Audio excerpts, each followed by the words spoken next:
Yo! What's shaking, everybody? Welcome to House Divided on a Monday. I'm Jeff. He's Chad.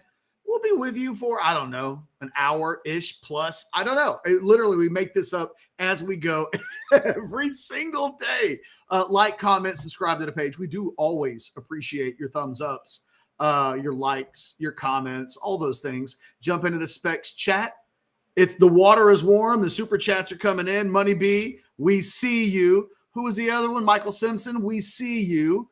You guys get the first at bats. Trust me, as you guys send in the super chats, we will not ignore you today. We had over 30, maybe closer to 50 today, Chad, in the Monday Overreaction show. So yeah, people have opinions. People want to discuss this thing. Steve Sarkisian just finished his Monday press conference moments before you and I went live. A lot of things discussed. The story of the day on orangebloods.com and on the internet and everywhere as it pertains to the former number one team in the country, which is still number 5 in the country as of this afternoon. Like, don't lose sight on, there's a whole lot of football, important football left to be played. But there were a lot of conversations about what happened on Saturday night. The story is Quinn Ewers. I thought Sarkisian approached and addressed as transparently as he's ever going to with regard to the questions that were asked about Quinn.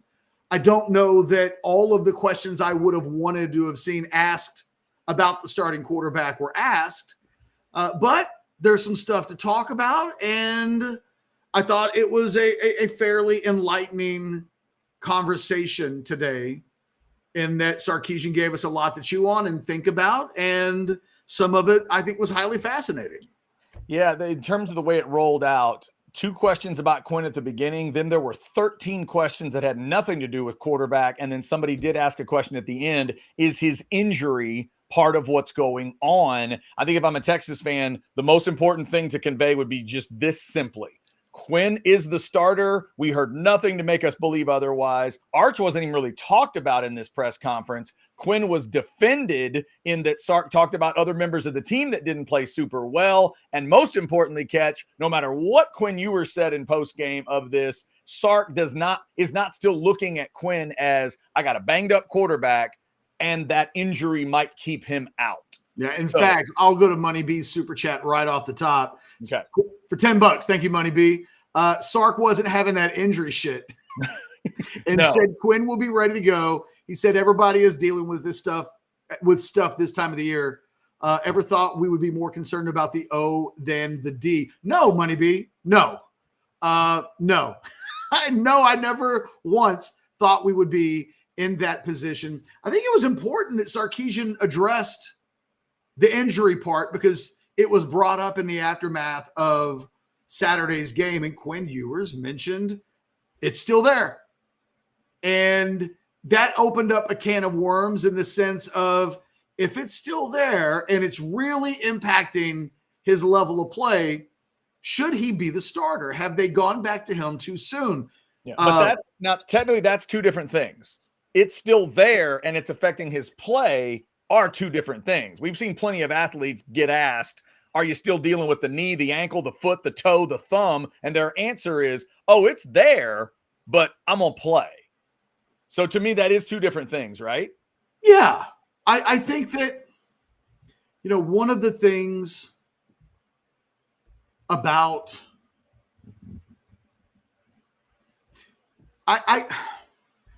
there's no way to get around this. Let me make sure. I'm looking for a graphic. I don't know if I asked Tyler to make it. You talking about the Quinn games? Yeah. Right there. We did. Thank you, Tyler. Yeah. Context is needed. Look, I'm going to take Money B's. Let me get that off. Take that down. Yeah, I got you. 1 second. We'll get that. Okay, go ahead. Full context of what happened on Saturday night, I think, is needed. These are the 6 worst statistical games of Quinn Ewers' career. 2 of those, the 2 worst, are, quite frankly, the type of games that Carson Beck had on Saturday night, and it's unfathomable that they won that game with Carson Beck playing as poorly as he did. Number 3 on the list is Saturday night. It's the worst game that Quinn Ewers has had in a couple of years. It needs to be noted that 2 of his 6 worst career performances from a pass efficiency standpoint. And look, that's just a metric. There's a lot of stats and metrics, and some are better than others. But what it's not is baked in confirmation bias. It's just a data point. There are no emotions. It doesn't let its feels get in the way. It's math. That's why I like it. It's math. And when we look at the pass efficiency numbers for Ewers in his career, 2 of the worst 6 performances of his career have happened in the last 9 days. Oddly enough, 3 of the worst 7 have happened going back to the playoff game. That it's kind of strange that of the worst 6 that he's ever had, 3 are in the last 7 games. It's, again, there's a lot of stats out there that can cause you to see things in a number of different ways, but Quinn's not playing at a high level, period. Like that's what this says. In the last 9 days, what we've seen from Quinn Ewers is a performance level that's just not, it's just not good enough. It's just not good enough. That it's as simple as that. So why is this happening? And I asked Brian Jones last week, hey, have you ever known of a player in the NFL that you played with that missed a week, came back rusty, and still needed more time to shake the rust off? Have you ever heard of a guy being, because we were trying to identify what are we going to get from Quinn on Saturday?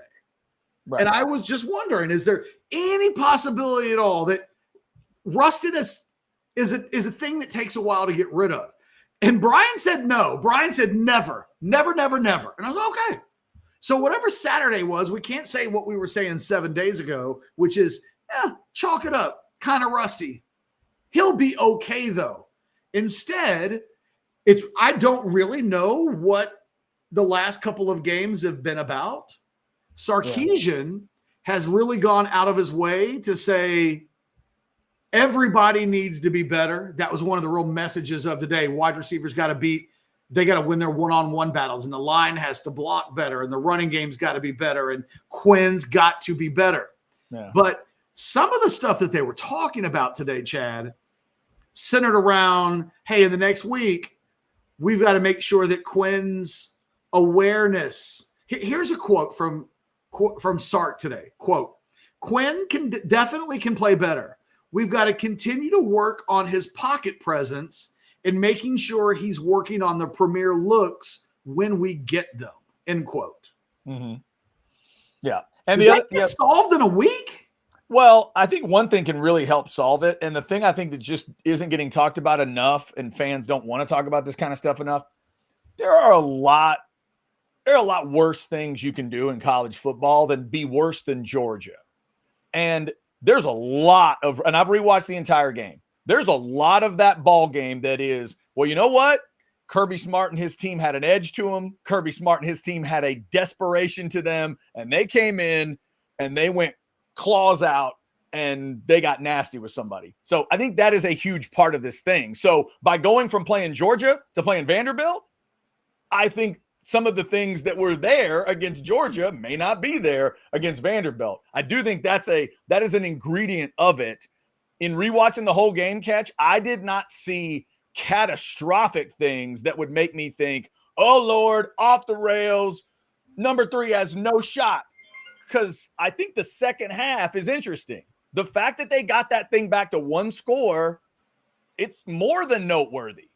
The fact that they had that game kind of where they wanted it. You've brought up the pass to Blue for the touchdown. That's Quinn Ewers. There he is. But then you go back to a simple question.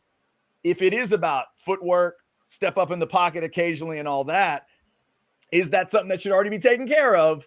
Or is that something that you can just say, okay, we'll tweak that between Georgia and Vanderbilt? What's realistic?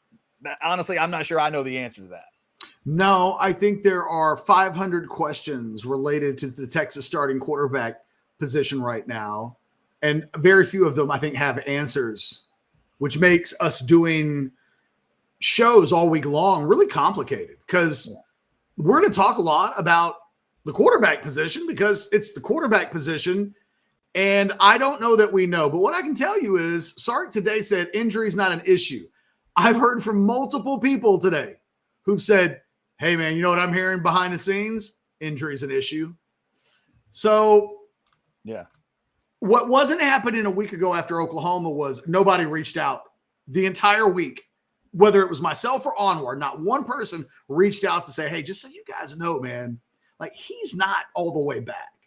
It's still a problem. Nobody said that. Today, 3 calls, 3 different people have reached out today to say, hey, man, you know what I've heard? I've heard he's still dealing with this and that it's still a major problem. Sark says it's not. Okay. I mean, that is the clearest thing that I came away with today is that Sark does not believe Quinn Ewers is dealing with anything physical. And at least not to the extent that it should impact his quarterback play the way that it did on Saturday, or the way that you wondered whether it did on Saturday night. We got super chats that are rolling in, and it is interesting to catch the fan perspective. I've seen the chat today that has the words beat down and humiliated. You lost 30-15. The Texas defense played every bit as well as the Georgia defense did. You lost 30-15. And for the condescending chat about Chad, let the adults talk. Okay, but that was a 23-15 game. If your defense could make a stop, and it's tough to ask them to keep going, but Georgia put a hell of a drive together at 23-15. If Texas can stop there, what happens? You get the ball with a chance to tie with everything that had happened. If I'm a Texas fan coming out of it, Catch, it's a loss. It's a loss to a pretty damn good team, and I know I'm part of the pack of teams now, but I don't think I go any farther than that. I would not have been embarrassed by that loss if I was a Texas fan. Maybe the Texas fans are going to tell me I'm crazy. That's not the kind of loss it felt like to me. No, the defense, 1/3 of the Texas team played at a national championship level on Saturday. And we'll get to the super chats in just a second. We don't want them to pack up, and some of this stuff's really good. Let's lay out real quickly, because I don't want anybody to say, you guys are just being so – there was negative. Why won't you guys be positive? Let's talk about really positive things for just a moment.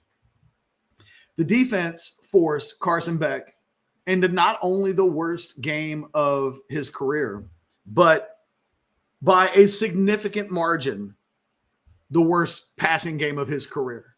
Now, he came up big on that one drive that Chad's talking about, that if Texas can make a stand there, Carson Beck didn't do anything good in that game except on that drive, and it really mattered.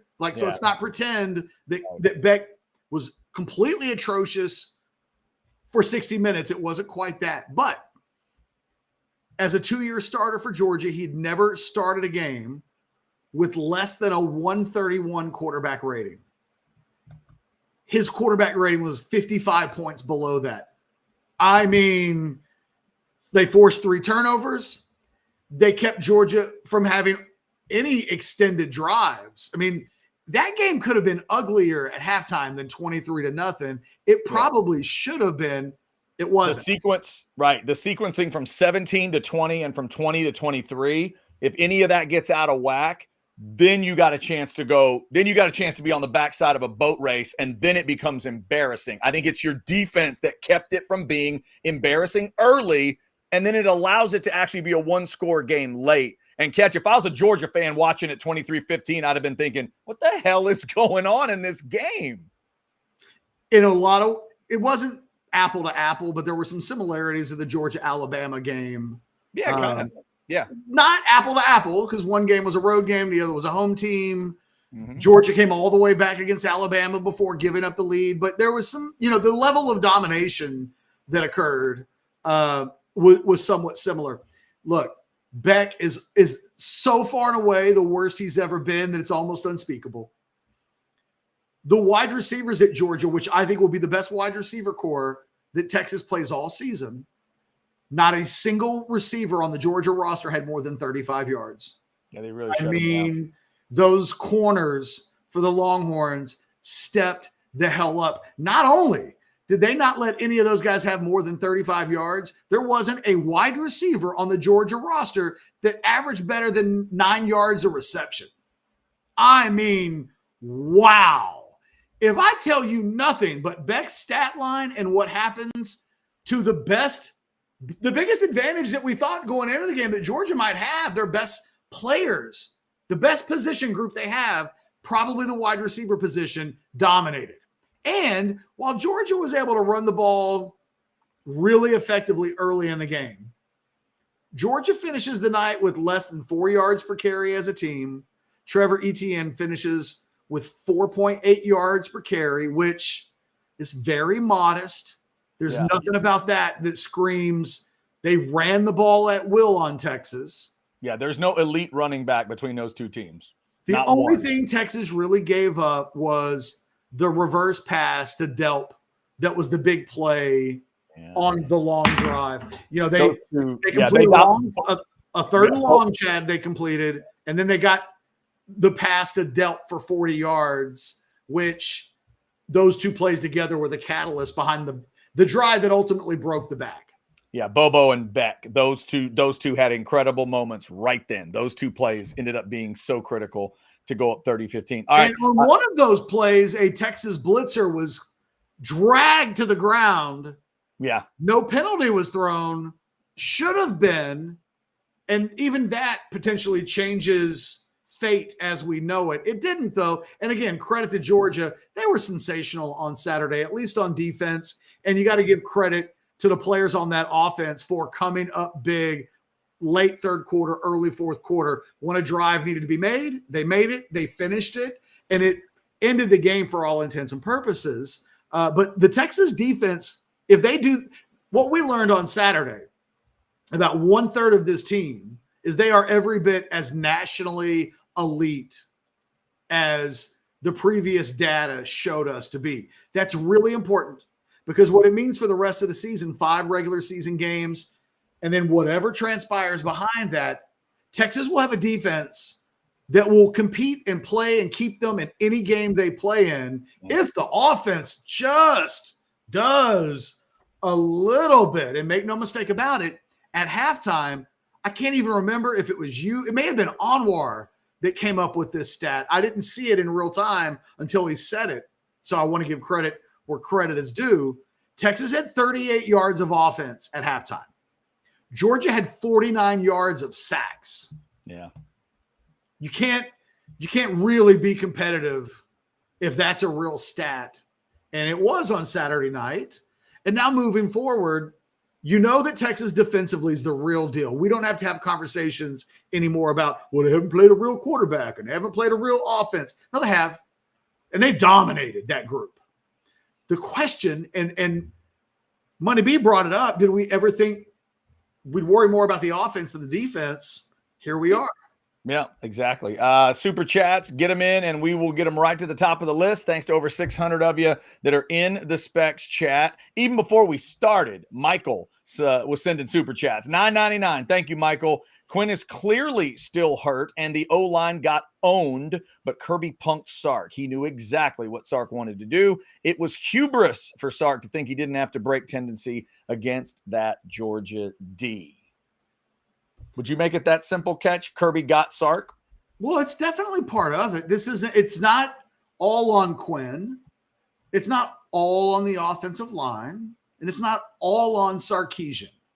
But all of those pieces, including the wide receivers and the running backs, everybody gets to own a percentage of what went wrong on Saturday. And quite frankly, the reasoning behind whatever quantitative percentages you want to put on all of that is somewhat nuanced. I mean, it's not just one thing with Quinn. It's not just one thing with the offensive line. It's not one thing with any of them other than maybe the wide receivers who it can be as simple as, guys, win your battles. Because if you don't, bad news on the other end. Suddenly you've got your quarterback holding onto the ball for 5 seconds. And that's, I mean, that doesn't work anywhere. There's no offensive play where it's like block NFL guys for 5 seconds, please. Like bad things are going to happen. Yeah. The play where Quinn goes down to a knee or down to that arm right there at the 2 or 3 yard line. Kelvin Banks really said it all there, because Banks is on his knee and he looks at Quinn and he throws his palms up like, really, dude, we got to step up here. Like, I'm pushing this dude right past you and you can't just stay right there. And by the time Quinn thought to move, he's got a player laying on the ground and he can't get there. So that was, to me, that was a big moment of, it's just these little things, these little matters of degree that needed to be dealt with, and you could make some big plays, but it didn't all come together, obviously. No, and look, it's not just one thing. It feels really like it'd be a lot easier to put Humpty Dumpty back together again if when he fell off the wall, he only broke into 3 pieces. Bam, bam. Humpty Dumpty healed, right? Give me the tape.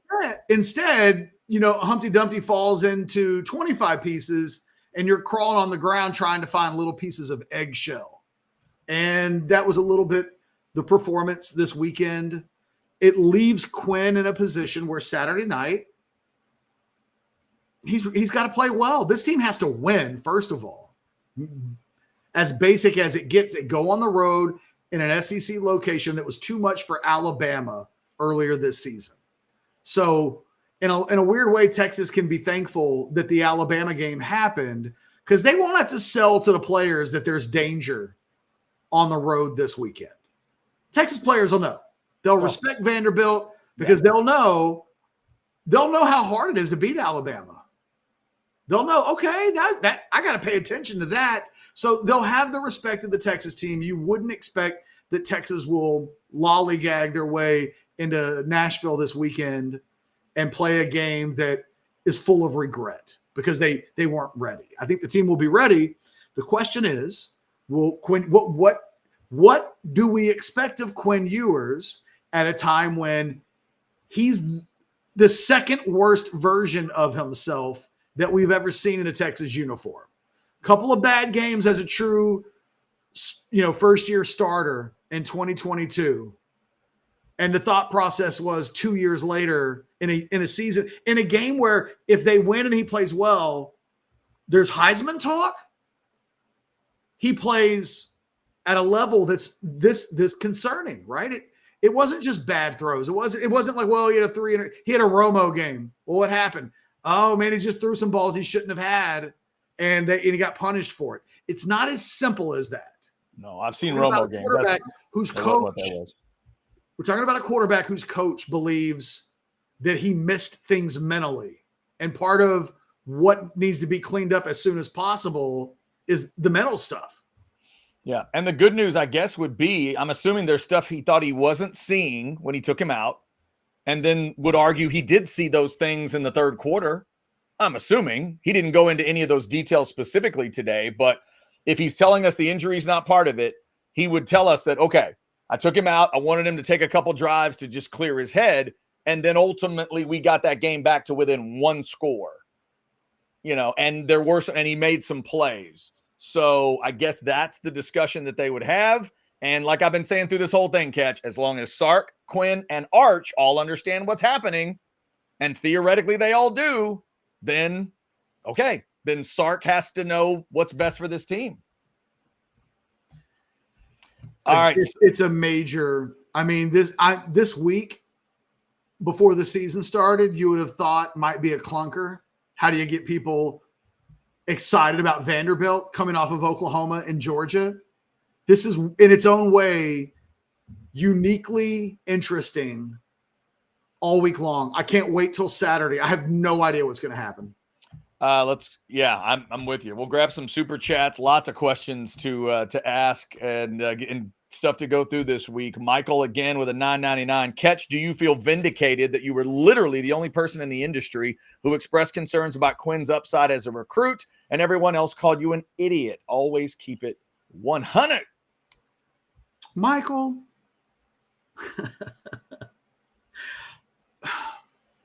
I guess I would lie a little bit if I didn't say yes a little bit. But if I'm also being honest, the best thing in my life that can happen is that Quinn be great. You have no idea how much better my life is when Texas is flying high. I would much rather all of the things I wondered about Quinn.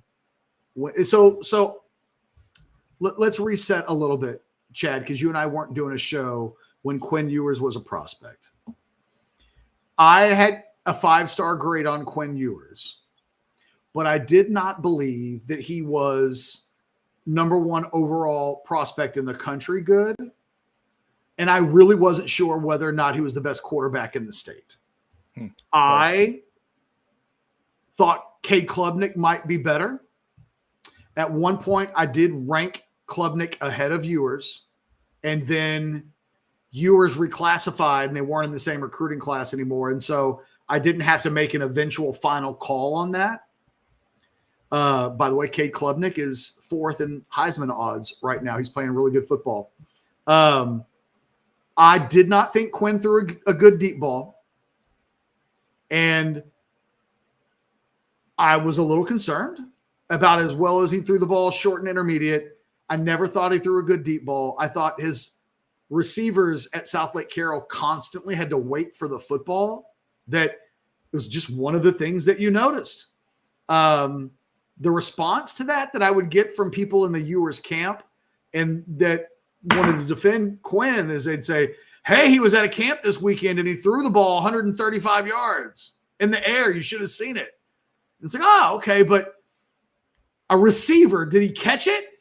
Because that's what I don't really see. And then the other thing that I had 3 concerns about Quinn. That was 1, the deep ball. 2, I worried about him in the face of pressure.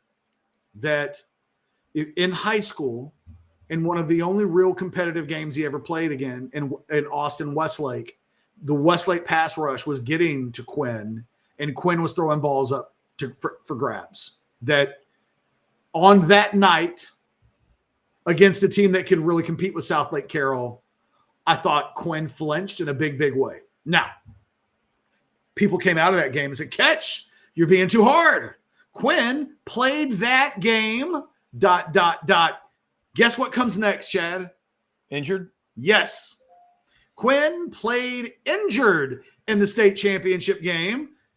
So how can you harshly judge him on these other areas? He was playing hurt. And I thought, well, seems that word gets thrown a lot with Quinn. This is back in high school. I was concerned about him getting hurt too much. I was concerned about how he would play in the face of pressure. And I thought his deep ball was not good.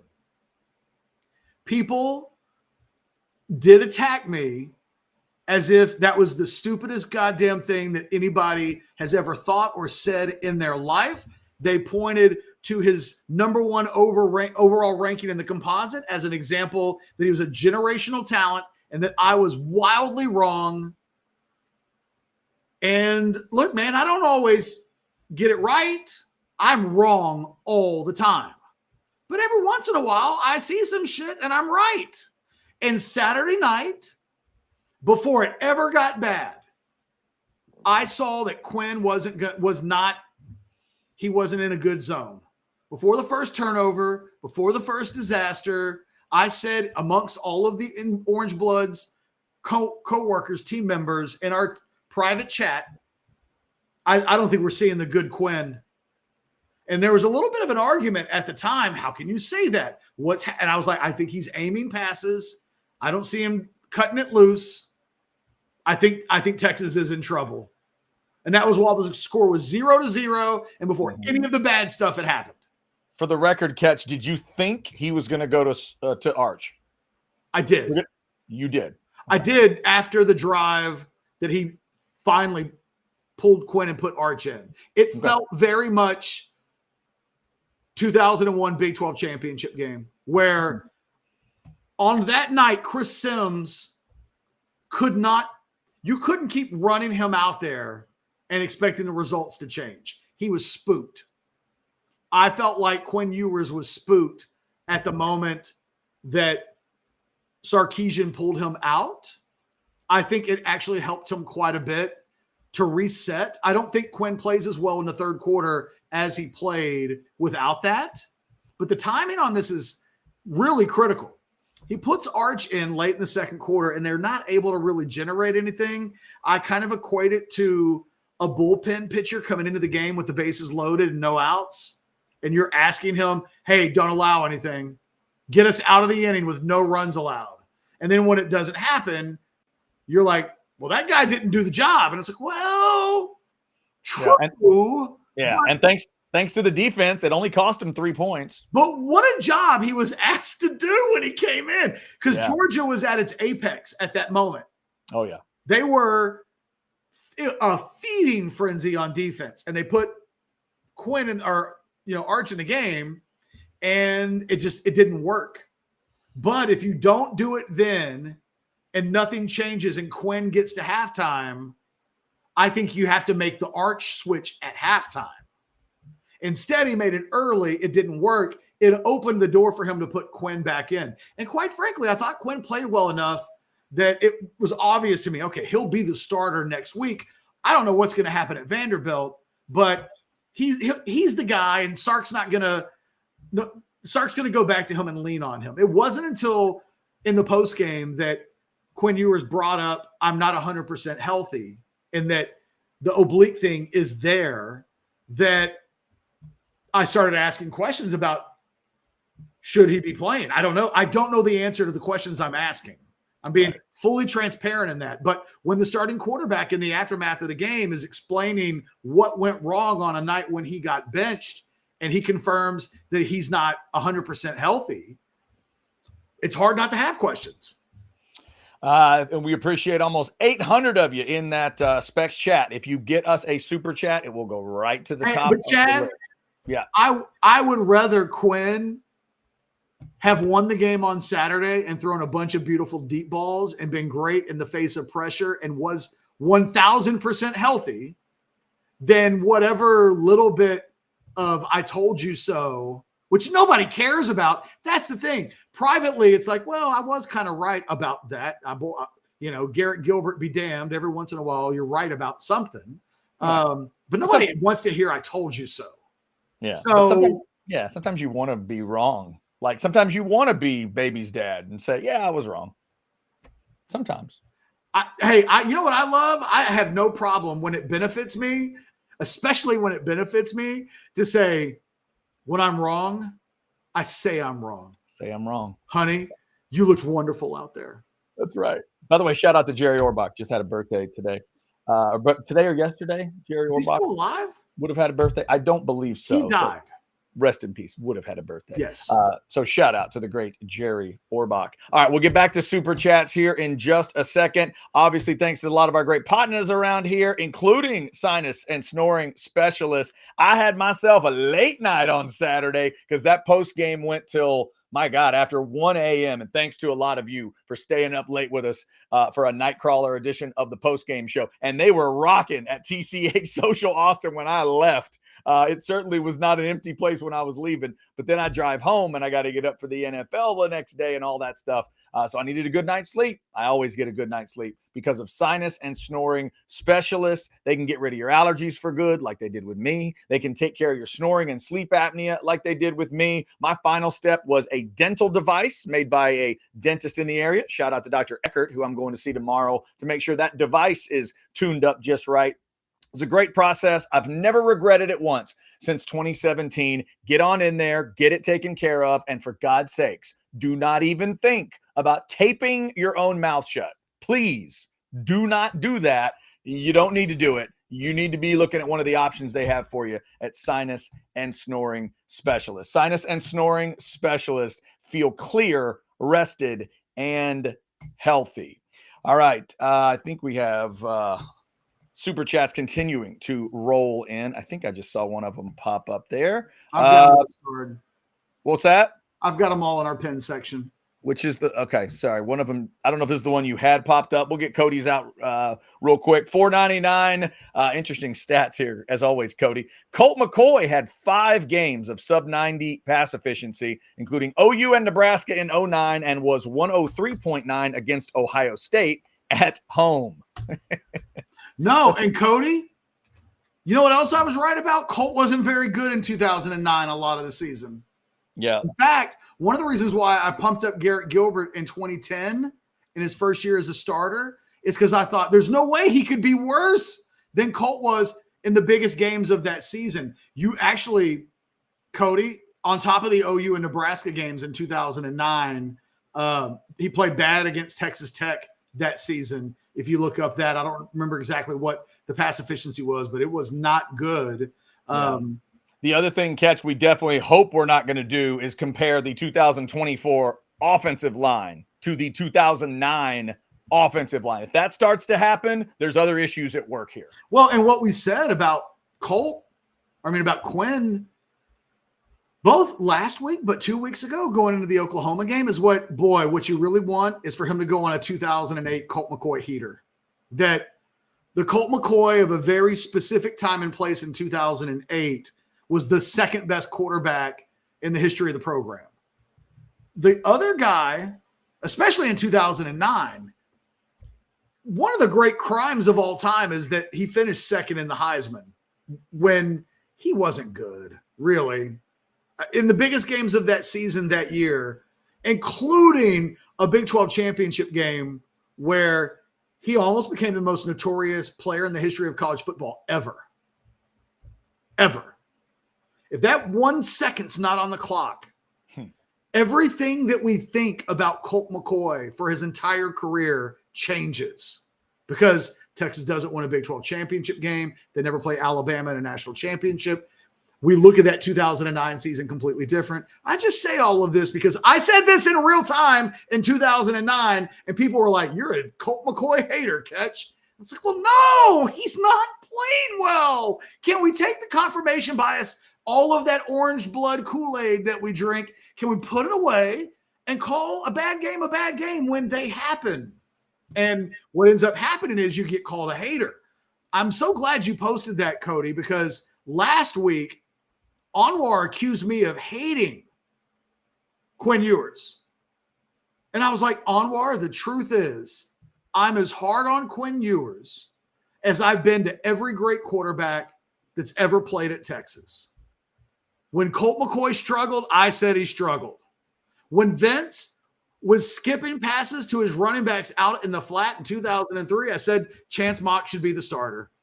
When it wasn't happening for Vince Young in the middle of 2004, I thought fans were crazy for thinking he should change positions, but he needed to play better. None of this is personal. I promise you, everybody that works at orangebloods.com knows that it's in the best interest for Texas to be awesome. So, it's no fun. It's no fun to talk about losses. It's a lot more fun to show up and talk about the wins. But when losses occur, we can't put our heads in the sand and A, pretend that they didn't happen. And B, we can't pretend that there's not nuance going into the next game. That we don't have to talk about Quinn this week. We do, because we don't know what's going to happen on Saturday. And if anything from the previous 2 weeks continues, Texas will be in a game that they probably shouldn't be.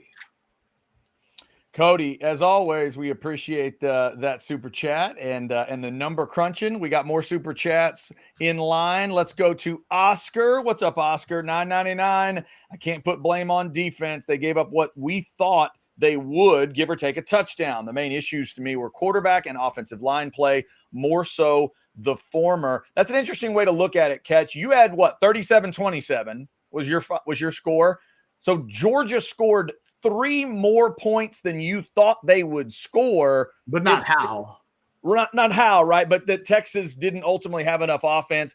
Oscar, I would feel the same way if I'm a Texas fan. Not that you have to do check marks on this is on the offense, this is on the defense, this is on the special team. This is definitely a game you're not blaming a defense for. Offense didn't give you enough. If I tell you at the kick, Texas is going to score 15, you are going to know you lose the game.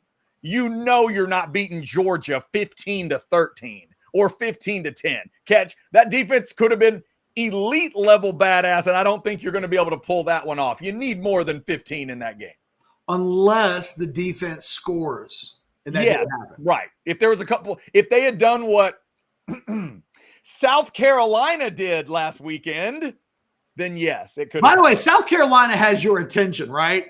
Oh, they already did, and they definitely do. And by the way, on the Outsiders last Wednesday, when I made my picks, I took South Carolina plus 2.5, and I told y'all wrong team favored, and I told you they were winning in Norman, and they thrashed them. So there you go. Whew.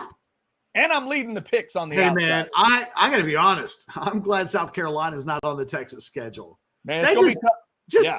all things being equal, they can just go do their thing this year. I think that would be a bad matchup. That'd be like playing Georgia, quite frankly. It's going to be a tough one. And they're really good on defense. We had already talked about how tough a game that could be for the Aggies, and now it looks even tougher. So that one comes up. But first things first, A&M's got to figure out LSU this week. We'll get to that as the week goes on. Bryson, like that spelling, $4.99. I thought Saturday was miles more about Quinn than the O-line. Line did improve in the second half, but Quinn's pocket presence is baffling. At times, Bryson, I don't think that's a bad word. It is a little confusing at times where at this point in his career, how does he not have a little bit better presence? But Catch, I will say, the combo of the Georgia defense and the way his offensive line was playing, I think helped to create the ghosts. It helped to create the moments because he didn't believe in the line that was in front of him at times. I wildly disagree. Okay. I think it started. Real quick, show me what that looks like as you wildly disagree. Can I get some like arm motions or like shake your head? I wildly fucking disagree with you. I am wildly disagreeing. Just imagine Brian Jones losing his shit. That's me. Right. Okay. I got you. I think it started with Quinn. And look, some of that where the problems may have initially been, I think, most concerning is that the wide receivers weren't winning their one-on-one battles enough. And Isaiah Bond being injured didn't help. He caught 2 passes, 11 yards, I think. And, that's a guy that you're expecting a lot from, and he was clearly limited, certainly as a downfield threat. So I think it started with Quinn, and I think the offensive line actually was playing pretty well. I thought they constantly gave him pockets to maneuver in and complete passes in, and Quinn held the ball. Why was he? There were times when there weren't guys open, and there were times when he missed guys that were open. But it started with, I think the offensive line's protection was perfectly fine. Then the blitz off the corner happens, and that changed the game. Because while I was concerned at that point that Quinn was having problems, I think the blitz exasperated. When that blitz got home and Quinn he's got to see it. He's got to feel it. Quite frankly, he's got to make them pay for bringing that guy off the corner. When he doesn't and that fumble occurs, he was never the same for the rest of the first half. Georgia sensed that he was seeing ghosts or whatever you want to call it. He was uneasy. Let's just call it that. At that point, they got more and more and more aggressive in coming after the quarterback. And then the offensive line started having its problems. But I think Quinn and the wide receiver problem combined, so I'm not putting it 100% on Quinn, and I got to put Sark in there as well. So at the beginning, I think it's a Sark, Quinn receiver issue. And I think the offensive line was good enough. In fact, I mentioned this earlier. Last night, I'm watching the WNBA Game 5. I'm watching this. Your wife had to have had a good night last night. I told Heather I told you that I'm going to call Wendy and tell her to put on a Steelers jersey and get a little freaky in it. She agrees with me, by the way. Last night, if it was ever going to happen, it should have been a Dangerous Wilson Steelers jersey. She should have mauled you. And I'm watching Game 6 of the NL Championship Series. Thank goodness the Mets are eliminated. And I was like, you know what? I wonder, what did Pro Football Focus, how did they rank the offensive line? Did you look at that post that I put on Orange Buzz, Chad? I didn't see the post, but I heard you reference it today on the Monday overreaction. Sounds like the grades were actually pretty good. I mean, they gave Kelvin Banks his highest grade of the season. They gave Hayden Connor his second highest grade of the season. They gave Jake Majors his second highest grade of the season. They gave DJ Campbell his second worst grade of the season. And for that, I apologize on the postgame show for suggesting that perhaps DJ Campbell wasn't as bad as the other offensive linemen. Remember earlier when I told you, hey, careful about that whole crowing about Quinn Ewers thing because I'm often very wrong? There you go. And then they gave Cam Williams his worst grade of the season. So according to the Pro Football Focus grades, and look, I want to see what Alex says in a few days, but it's a data point. Somebody looked at the film, gave grades. That's what they saw. It suggests that the left side of the line was really good. The right side of the line was really poor. And I think once it started to get bad, Chad, I think that right side of that offensive line, especially Cam Williams, really started to struggle. I think that's when to the naked eye, that first sack where he goes down at the 2 or 3 yard line, the naked eye could tell you, well, Cam Williams, Kelvin Banks threw his guy on the ground. And you were just kind of meandered his way into him. Like that wasn't, and it like drove me crazy because Herb Street was saying, oh, it's rare that Banks gets beaten like he just got beaten. And it was like, what are you talking about? He manhandled that guy. And it's that moment where you're not trying to clown your quarterback, but when Banks comes up and does that, it's that moment of like, come on, man. That's the universal sign for WTF. You have got to help me out here. So, and again, just to be clear, I'm not saying that if Quinn felt that way, he was absolutely right. It just appeared that he felt that way. It appeared that and I was saying that I think there was a progression of problems. I totally agree. I think the offensive line came out in the beginning of the game and they weren't, I wouldn't say they were great.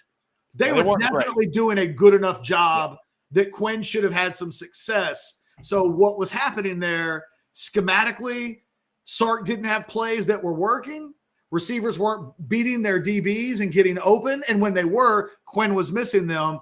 To me, that was the initial problem. Yeah. First sack occurs and shit went to hell in a handbasket after that. Yeah, Bryson, thank you so much for the super chat. We have other super chats to get to. Catch, please make sure we don't end the show today without circling back around to what I think is the alarm bell from Sark today. There was an alarm bell. There was an alarm bell moment on offense, nothing to do with Quinn. So we got to get to it because I think it also plays into this. But make sure we get to that today. We got a lot of super chats coming in, and I want to make sure we get those. Oh, Mitch, you are speaking Catch's language. $4.99. When is Kern coming back? Our punts were another problem, in my opinion. Catch, did you see where Texas is ranked right now in net punting? No. 100 in the country. Look, I don't want to keep saying I told you so, but Chad and I weirdly spent months. Don't ever say that we didn't bring it up. Like, oh, well, you guys talked about it on that one show. Months. We talked about punters in the portal. Catch, every time we brought up that updated scholarship board, we would always end the discussion with your thoughts on, and maybe think about a punter. Hey, if Michael Kern wins the job and he's way better than anybody that you can get in the portal, cool. It's like every other position, right? We were probably the only show doing what we do that were like looking into like, hey, that guy from Notre Dame is, oh no, wait, he's already picked another school. Like we were looking at guys in the portal, playing the Portal Combat like theme song and talking punters. Look, the thing is, Ratliff actually was okay on Saturday. All things considered, he averaged 43.8 per punt. 43.8 yards per punt. He's not very good. That will sound harsh, but he's the backup walk-on punter. 43.8 on what I think was 8 punts. You're not getting better than that.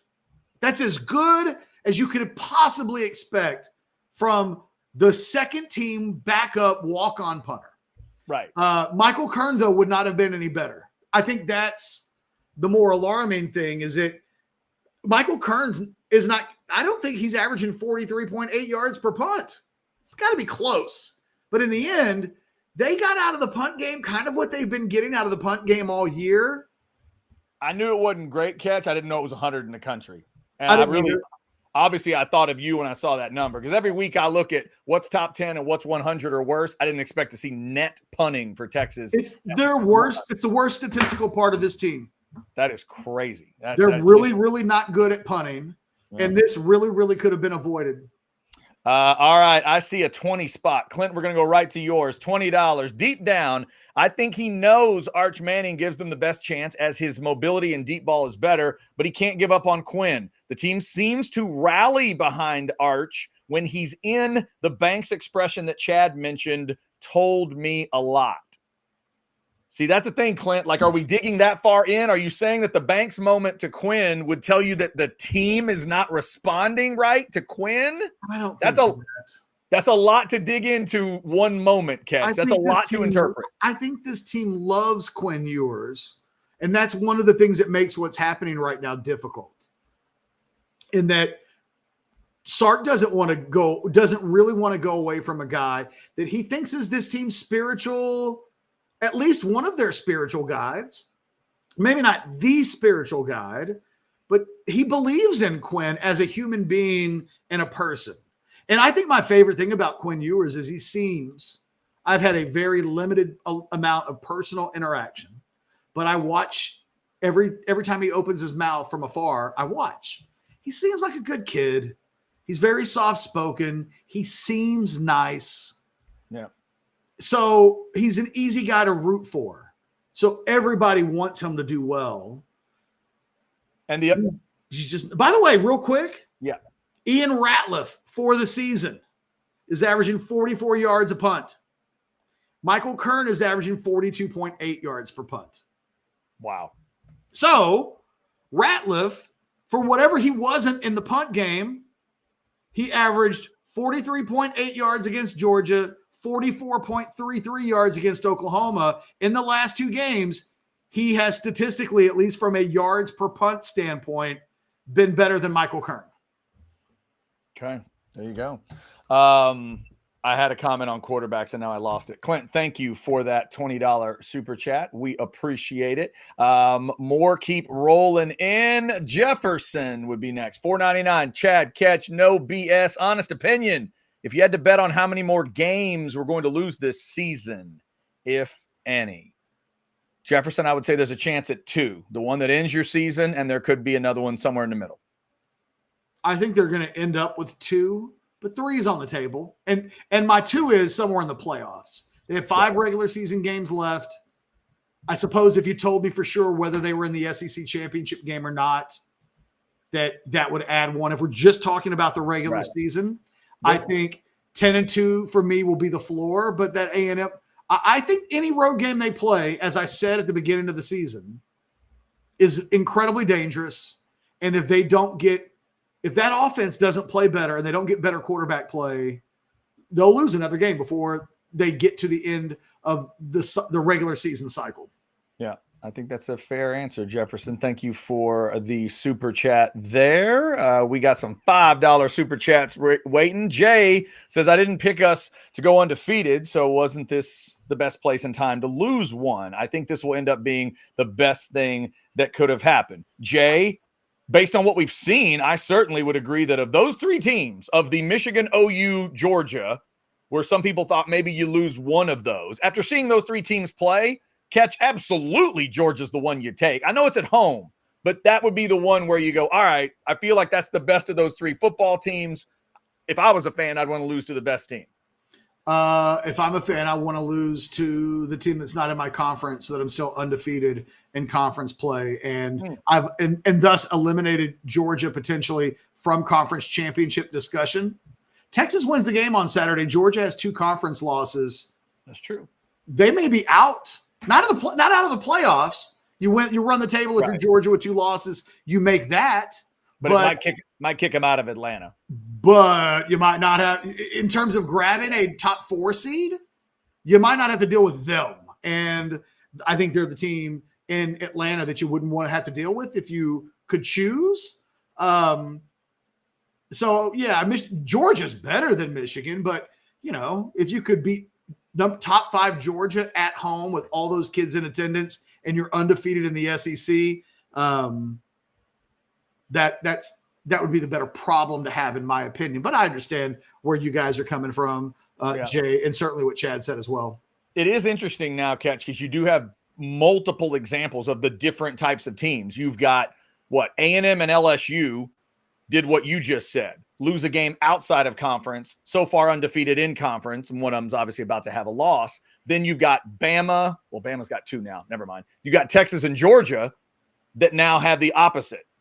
They handled non-conference, but then now they've suffered the loss in conference, which gives you a little less leeway. So we'll see how all those teams obviously play out the end of the season. ATX Bates, $4.99 was at the game. I've never heard the stadium that loud. The crowd showed up and answered the call. Everything was awesome except for the offense. Bates, everything I saw and heard on TV told me that you are absolutely right. The show looked incredible. It seemed like an incredible atmosphere.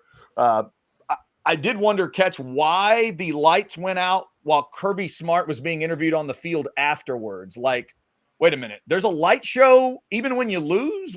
That's the only issue I had. Like, why does that happen? Why aren't we?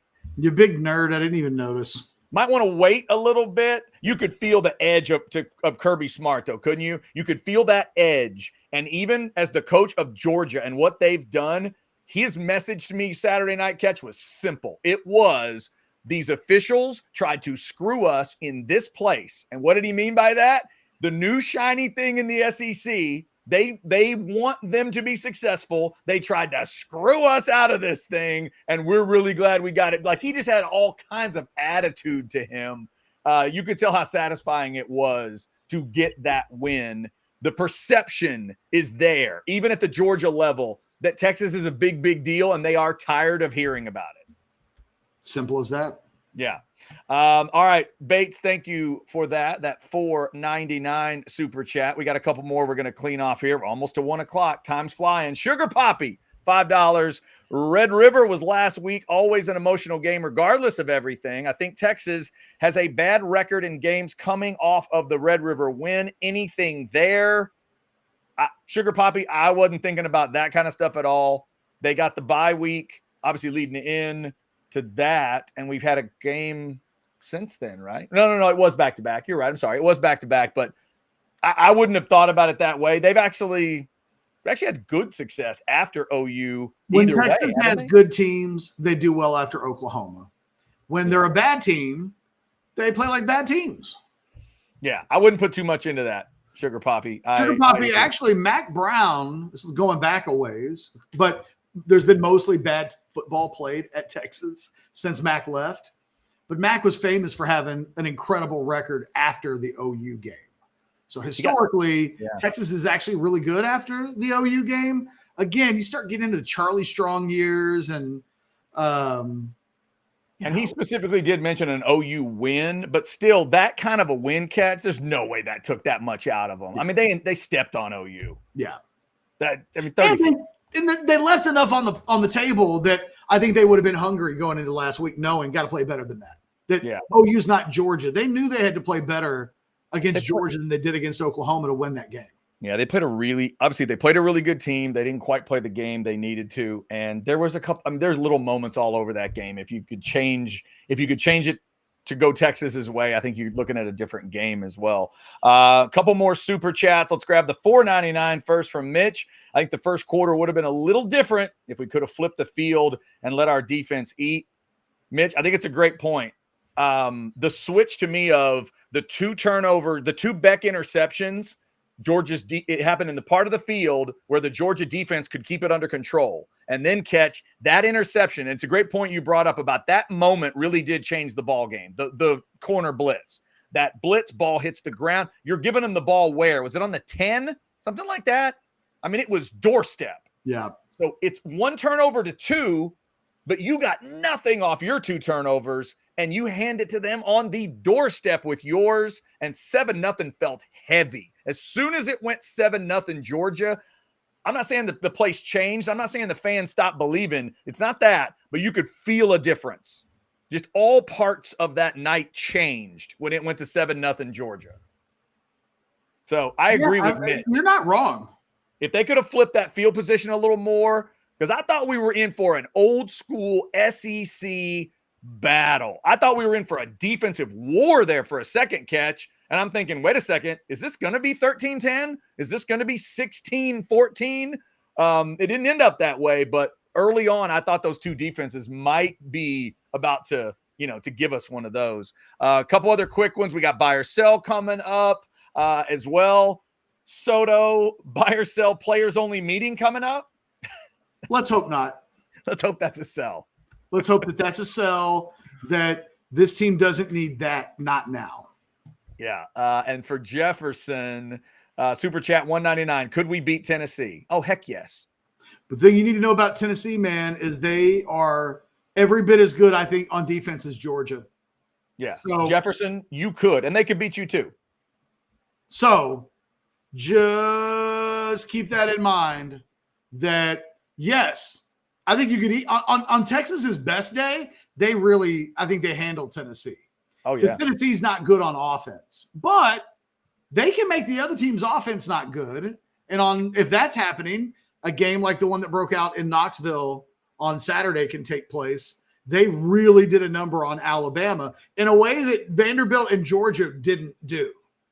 I mean, Georgia never stopped Alabama, and Vanderbilt just outscored Alabama.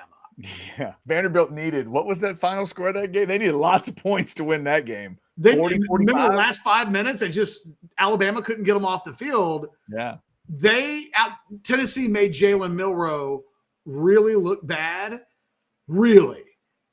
And what was depressing was that he was better than Arch. I mean, he was better than Quinn and Arch. Add them both together, he's better than both of them on a night when he has played better football.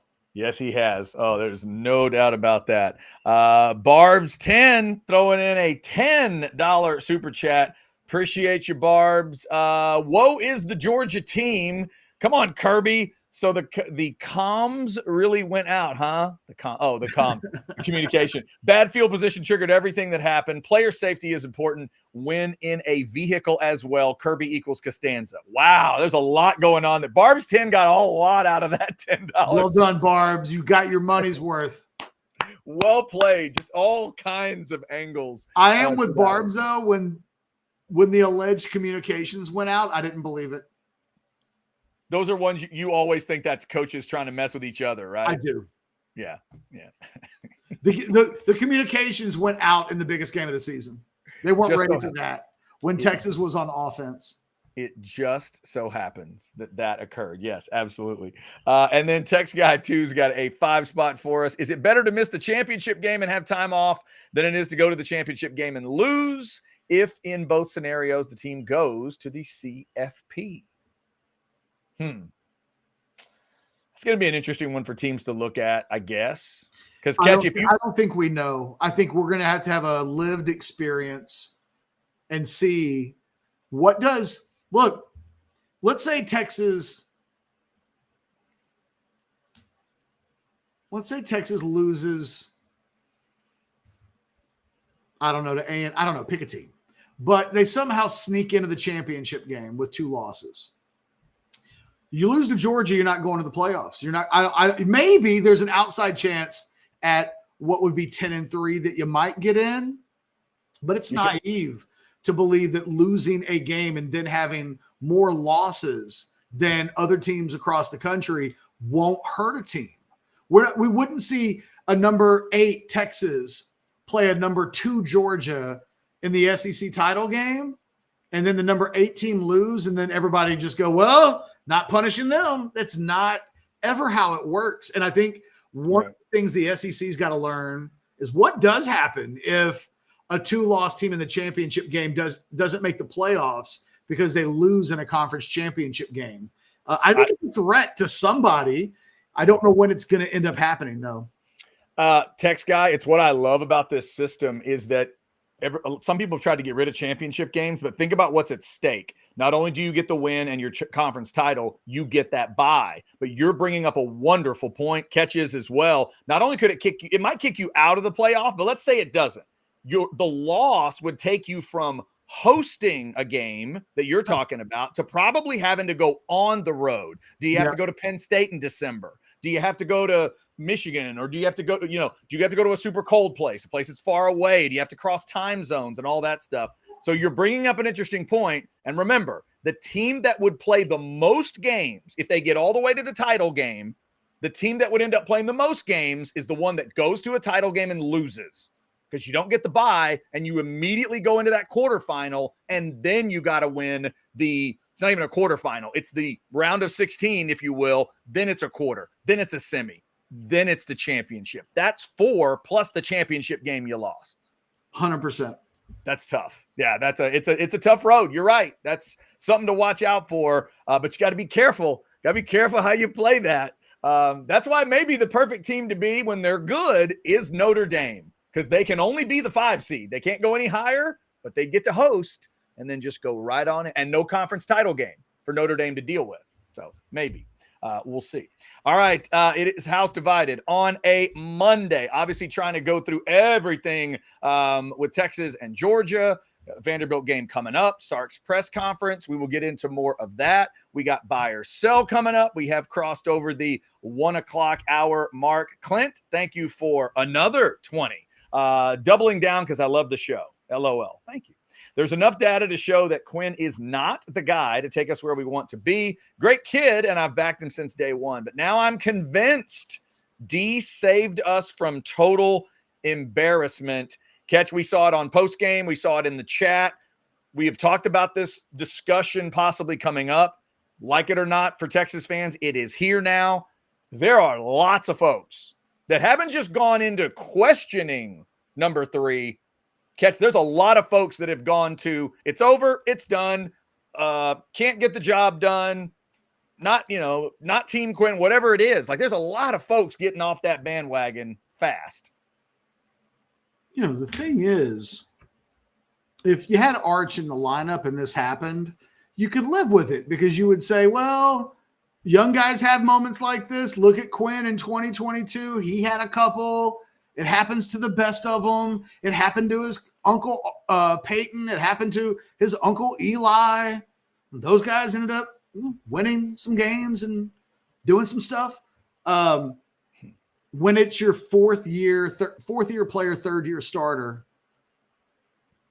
and he has that kind of a game, and you've got Arch Manning in the background, you just come away thinking, well, we would have just been better off having Arch play.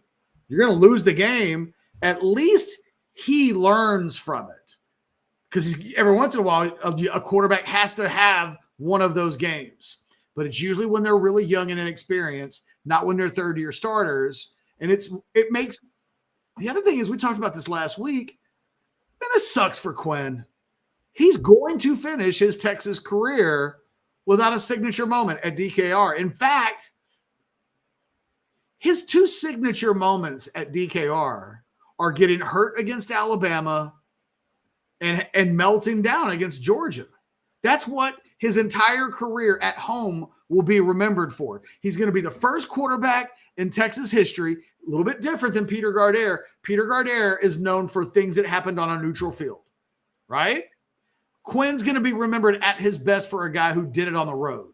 He's going to remember at his best. He'll be remembered for Alabama and Michigan. There are no memories of DKR that anybody wants to marinate on and say, oh, remember that day? No, actually, no. He's got a 2-1 record against OU in a neutral site, and he's turned into a really good quarterback lately on the road. It sucks that he doesn't have that moment. We talked about it last week. This was a chance to be a signature moment in his career, and it is just not in any of the ways that you would want it to be. We got other super chats coming in. Clint, thank you so much for that one. We do appreciate it. We got buy or sell coming up. Let's do buy or sell, pay some bills, and then we'll finish off with some super chats. All righty. You want to go first or second? I'll go second. All right. Buy or sell number one, catch. Hindsight 2020. You wouldn't have taken Quinn out at all on Saturday. So I would have benched him exactly at the moment that he got benched. I thought Sark made the call when I thought the call should have been made. If you're asking hindsight 2020, no, he needed to be benched. And I don't think what happens in the third quarter happens without the benching. I think it ended up being what was needed. He needed a moment to catch his breath, watch the game a little bit, and then have halftime and a chance to really regroup. And he was better. He was better. Would you also have gone back to him, or would you have stayed with Arch? At halftime, I would have gone back to Quinn. Gotcha. Okay. Buy or sell, catch. Texas is still one of the teams in Atlanta. Sell. Okay. I don't even know what the tiebreaker process rule is, but Texas has a loss. They have to get through the rest of the season without a loss. And then there's no guarantee that one loss gets them in. There's just too many teams right now for me to 100% feel like Texas will be one of the teams. Maybe ask me this weekend after the LSU A&M game. There's a. I think it's maybe very, very possible, but I don't know if it's probable, because Georgia, if they have one loss, they're in, I would think. And then what's the tiebreaker process again?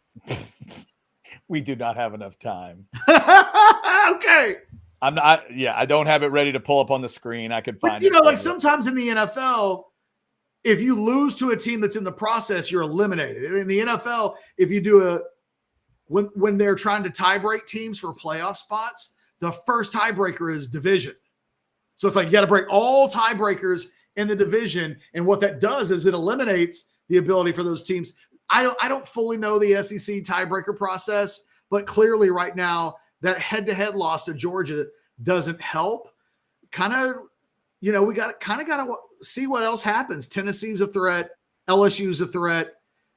I don't think A&M is a threat, but only because Texas would need to beat them to get there anyway. So if you beat A&M, I guess in my mind you'll eliminate A&M. That won't be a problem unless you lose, at which point you're just out anyway. All right, buy or sell number 3. Georgia is the number one team in America for you. Sell. Oregon has an equally good victory,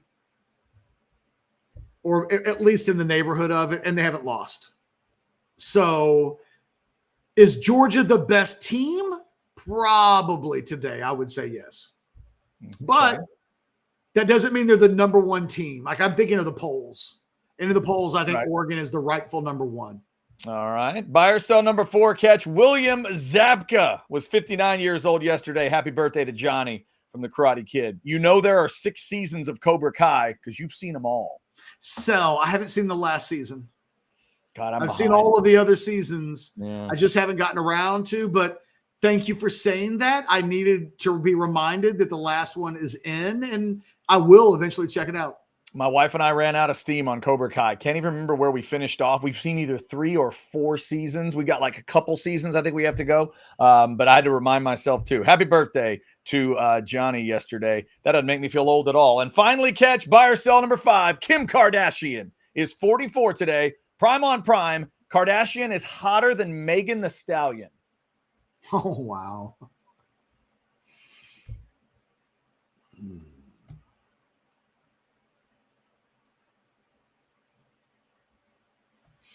What's interesting is that Megan Thee Stallion may be in her prime right now. She looks fantastic. I think you might be right. Is she hotter right now than Kim Kardashian in her prime? I'm going to say sell. I'm going to say that really young Kim, really before the porn tape and everything that followed, I'm going to say that the youngest version, like not youngest, like illegal version, but youngest, somewhere between, like, let's say 21-year-old Kim, I'll take Kim. But Megan, if you're watching the show, I think you look fantastic right now. Like, good on you, girl. All right. So ultimately, you're buying that with Kim Kardashian. Interesting. I think I might sell and go Megan, but that's a battle for me. That is a It battle. took me some time to navigate that. Oh, yeah, that's a And battle. the key is the prime on prime. Like if you go back, Kim, because I'm not the biggest fan of like super big asses in general. So I'm trying to find the Kim. I do think Kim's beautiful though. Yeah. And so if I can get a little slender Kim with not quite two midgets shoved in the back pockets of her jeans. Wow. What is that? What? Two little people. I'm sorry. Two little people. There it is. There it is. All right. What if I said dwarves? I was going to make a joke about curvy roads that wasn't going to be near as controversial as that one. The problem is I always tell that story about the 1-800-U-MIDGET phone number that I called, and it planted the seed that's hard to unplant. Yeah, it is hard to go back. It's hard to go back at that Once point. they send you a pen and you've written with a pen with that phone number on it, it plants a bad seed. I'm sorry. All right, that's my buy or sell catch. What do you got? Buy or sell number one. Your wife was as happy after Pittsburgh's win last night on Sunday Night Football as she's been with a Pittsburgh win in 2 years. I thought they look great. 2 years. I would probably buy that. It's also because it came at the expense of Aaron Rodgers. My wife is one of these wonderfully delusional NFL fans that just hates for pure hate's sake. And just if it's a quarterback with any name that's not a Steeler quarterback, she hates them. Like for the rest of their lives hates them. Brady and Manning and Rodgers and Mahomes. She just hates them. And so, yeah, she thoroughly enjoyed last night watching TJ Watt do that. And early on, it didn't look great with Russ, but then eventually I think she even warmed up to the Russell Wilson idea. So, yeah, she had a good time. Real quick, that passion reminds me of the way my mom used to talk about Danny White. Oh, yeah. She loathed Danny White. And she was a Cowboys fan? Oh, yeah. Okay, yeah. He wasn't Roger. So she wore, like, every game she would wear like a Hogaboom jersey or a Rodgers jersey? Or she just – everything was always Danny White's fault. Okay, yeah. Always. Right. And I was like, he's okay, Mom. Like, the Cowboys are 10-6, and he's been okay. And it's like, nope. He sucks. Set him on fire. Burn him at the cross. Oh, wow. Okay. Buy or sell number two. Just going to sneak this one right in. That's what she said. Right. Quinn Ewers should start on Saturday. No doubt about it. I mean, I think it's a buy. This is Sark's decision. He told us what it was today. Still his guy. So, yeah, it's a buy. Buy or sell number three. Orange Bloods 01 is right. I'm trying to put it up. I don't know why it's not popping up on the screen. I saw it. I saw write your questions. Why? Come on. Why is this happening? There we go. Nope. Damn it. I saw the words write your questions catch pop up. Yeah. And then you took it away. Well, no, I didn't. I'm just trying to show it. There it is. Wait. There it is. Yeah. Buy or sell, Orange Bloods 01 is right. I mean, sell, not necessarily. Sorry. I'm sorry. Dude, don't be sorry. You're the boss. You got things going on. Some of the chatters like to get on you when you don't type them out. It doesn't affect me either way. I can hear what you're saying. If you don't need to type them out, that's fine. Today just wasn't one of those days. I try. Buy or sell number 4. Attaboy, Dodgers. We didn't need the Mets in the World Series. Now that it's happened, it's a buy. Yeah, it feels a lot better. Ohtani against Judge. I know clearly who I'm rooting for because I didn't want to root for the Mets. I'm definitely rooting for the Dodgers because I can't stand the Yankees. Left coast and right coast. And yeah, let's do it. I like the team that eliminates my team to be eliminated. Yeah. I don't like the team that beats me to go win it all because then I feel like, well, if we just done what we should have done and beaten them, we would have won it all. So the Dodgers beating the Mets means that the Braves and the Phillies don't have to play woulda, coulda, shoulda if we had knocked that team out. There you go. We're just basically not good enough. We're not that kind of not good enough. Hey, New York Mets fans. Yeah. And finally, buy or sell number 5. Just trying to get a reading of your pulse about Saturday. You think the Longhorns beat the Vols, not the Vols, the Commodores by at least 14 on Saturday? Which is lower than the spread. Because the spread's like 18, right? Yeah. Something like that. You like the Commodores to cover, but the Longhorns win by 14. Yeah, honestly, right now, I think it is about that kind of game. I think Texas can win a game a little bit more margin than where A&M was this past weekend. So a 10-15 kind of thing, because Vanderbilt is really good at keeping the ball. Like, go back to that Bama game. They couldn't get the ball back enough. And I'm not saying Texas is going to give up as much as Bama did, but I think it's going to be a bit of a struggle. Like Sark said today, make your plays count. Don't count your plays. I think that's a huge part of this game. Texas needs to maximize every opportunity in the game. So, yes, a 2-touchdown win feels about right. Okay. And that's how we play by ourselves. And if you don't know, 3:15 is that kick time. It is SEC Network for Texas and Vanderbilt this week. We've got some super chats that we will get to before we are done. Also, a reminder, if you watched the game this past weekend and you know your setup ain't good enough, AV Consultations is the place that can get it to be good enough. Maybe you set the goal that by the time Atlanta rolls around and the SEC title game, you're hoping your Longhorns are back in that discussion. Not that they're not in it now, but you're hoping they're still in the discussion. And you're going to have a better setup. You're going to have that bigger screen. You're going to have those speakers. AV Consultations is the place that can do it. 255-8678 or go to avconsultations.com. Start checking out all the great stuff they can do for you. They are the best. Been doing it since 1988. Remember to let them handle everything, including buying the TV. They can get great deals that you cannot get. 255-8678 AV Consultations. Texas and Vandy coming up this weekend. We got more chats coming in, super chats, obviously going back to the Georgia game, trying to process everything. Sugar Poppy jumps back in for $5. Georgia is the team. OU is deluded into thinking they are a defense that can win games when the offense plays, I'm assuming that is, plays like trash.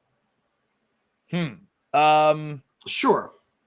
I guess that's maybe that is sort of the way that OU thinks about it. By the way, Catch, special credit goes out to both Brent Venables and to Jeff Lebby this weekend. 2 of the dumbest fake punts I have ever seen in my life. Gentlemen, well done. Can't explain them. Don't need you to explain them. That was stupid, and that was stupid. So there you go. Just in complete insanity. And my team benefited from one. So thank you, Coach Lebby, for that one. $1.99 super chat from hold Jesse. on. Can I for just a second? Yes. Jeff Lebby's play calling was so bad. Dude, did you see the fake punt? Yes, but that's not even my biggest concern. My biggest concern was how committed he was to running it on first and second down on every drive. Yeah, he tortured that young quarterback. And the quarterback played okay. He's all right. Yeah. I don't know if they beat A&M if they're a little bit more wide open on defense, but I don't think he gave that team a chance with some of his decision making. I mean, the fake punt. It was 4th and 8. You didn't think 4th and 8 on your own 30 down 7 in the third quarter. You didn't think that warranted the fake punt move? Like, I was rooting against his team and he made me mad. Oh, that allowed the Aggies to get a 14-point lead. And then later, Connor Wegman threw an interception on like his own 12 to give it right back. Oh my Lord. It was just, I came away from that game going, oh, you really are a Mickey Mouse head coach and you're biding your time until you lose your job. It was awful. But then if we go to Norman, they were down 21-0 Catch and ran a fake punt that ended up resulting in the 24-0. Like, what in the world made you think That's the moment. So, and they were 4th and 4 or 6, I think. Like, what are you doing? Your fans are already about to mutiny, and you think the fake punt is the way to go. I thought in the Tennessee-Alabama game, I thought Tennessee had a fake punt call on, and there was a timeout. I can't remember even when it happened in the game, but they had a good shot behind the punter, and when he takes the snap, it looks like they're getting ready to – he's going to throw the ball. And I can't remember if Alabama called a timeout or Tennessee, but it kind of killed the fake punt when the punter shows that it was going to be a fake punt. You don't get to do it again after the timeout. Someone mentions, hey, make sure you keep an eye on that rascal. Do not try that again. Oh, my God. All right, sorry, I got derailed there. My bad. 199 from Jesse. Quinn equals Ricky Bobby. Injury is mental. It's all in his head. Catch. I mean, he has something in his head. I'm really concerned about there's almost no desire to push the ball down the field. And he was errant on any throw that he tried to make down the field. There weren't many of them. If Texas can't have that in its offense, then it's a real problem. And if Georgia's going to play you in a phone booth, they're going to maul you. You have to make them back up. You have to make them play honest. You have to give them reasons to take their foot off the gas and apply it to the brake just a little. And Texas gave Georgia zero reason for fear. And it's part of the reason why the passing game broke down the way that it did. Quinn's best throw deep on Saturday was the underthrow that led to the pass interference. That's not good. Golden made a nice the most. I mean,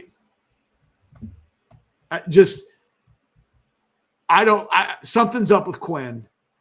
And Sarkisian told us today it's not physical. So there's only a couple things left. The thing that I would wonder, Catch, he didn't get asked this either today.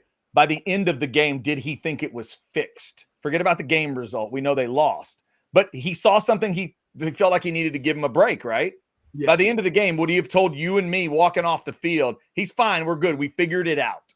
We didn't play great the rest of the game, but we played well enough to make it a one-score game. He answered that today, and the answer is no. Okay. Because he's telling us they've got mental stuff to clean up in the passing game. That right. What Sark said today is when we've got big plays open, he has to find them and hit them. And Sark went painfully out of his way to make sure everybody got a little bit of a bloody nose on the offensive side of the ball.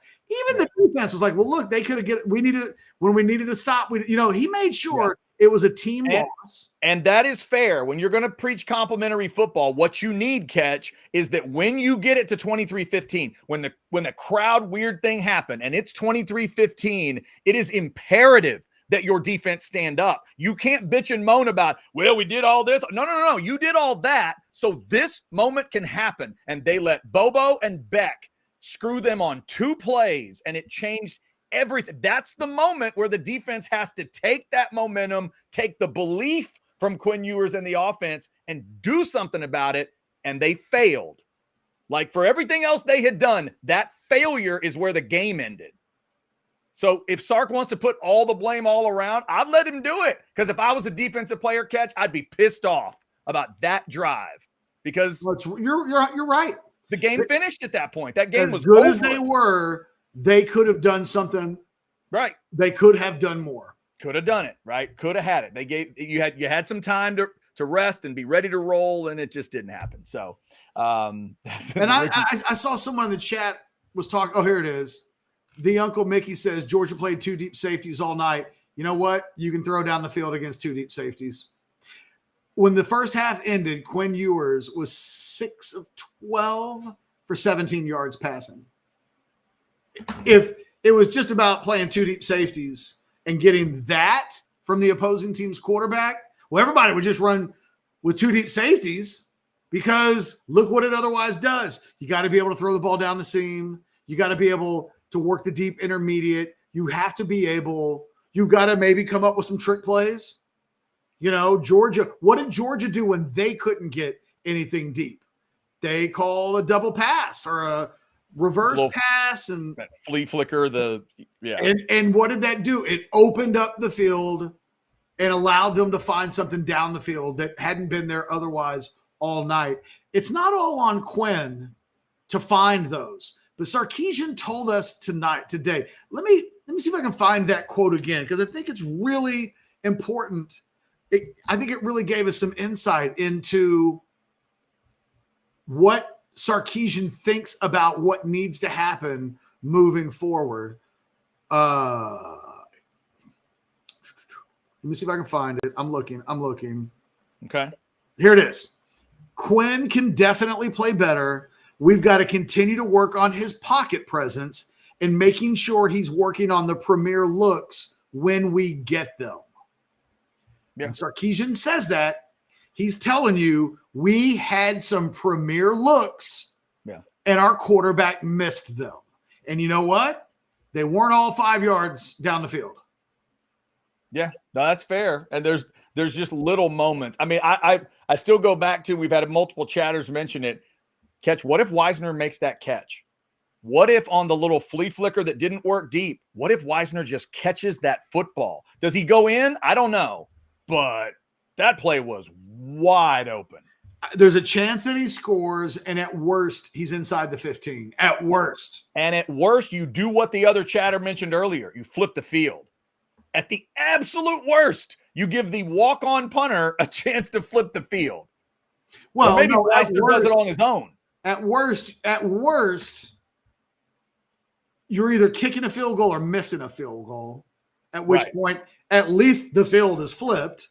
Yeah. But at best, you're deep enough that it's 4-down territory. So even if you don't get it, you have put Georgia and an offense that was really struggling at that point in a position that, quite frankly, you were put in on the other side.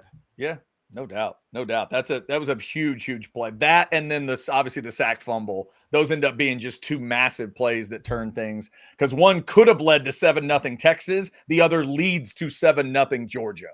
And the feeling would have just been completely different. I don't know what Texas is doing in the running game. 2 weeks ago against Mississippi State, 2 games ago, Jaden Blue was the only guy that was getting the ball in the run game at all. The only thing that changed that was a couple of fumbles. The next week, they go 50-50-ish, and I'm talking about in the beginning, but then we see Trey Wisner have a breakout game. This week, Jaden Blue just wasn't – he didn't get a carry. Yeah. On a night when Trey Wisner did not have it going, the guy that you gave all of the snaps to 2 games ago doesn't get a single running carry in the game. I don't know what they're doing. Catch, we've arrived at the alarm bell. Burr. That's the alarm bell from Sark today. If you take nothing else away from this show as a Texas fan today, it's all about Quinn and this and that. What he said about Jaden Blue today would freak me out if I was a Texas fan. Catch, he spoke of him as if he were a 3rd down back today. He said he's a versatile player. It's the first thing out of his mouth. Then he said, we got to have it where defenses see him and they don't think pass.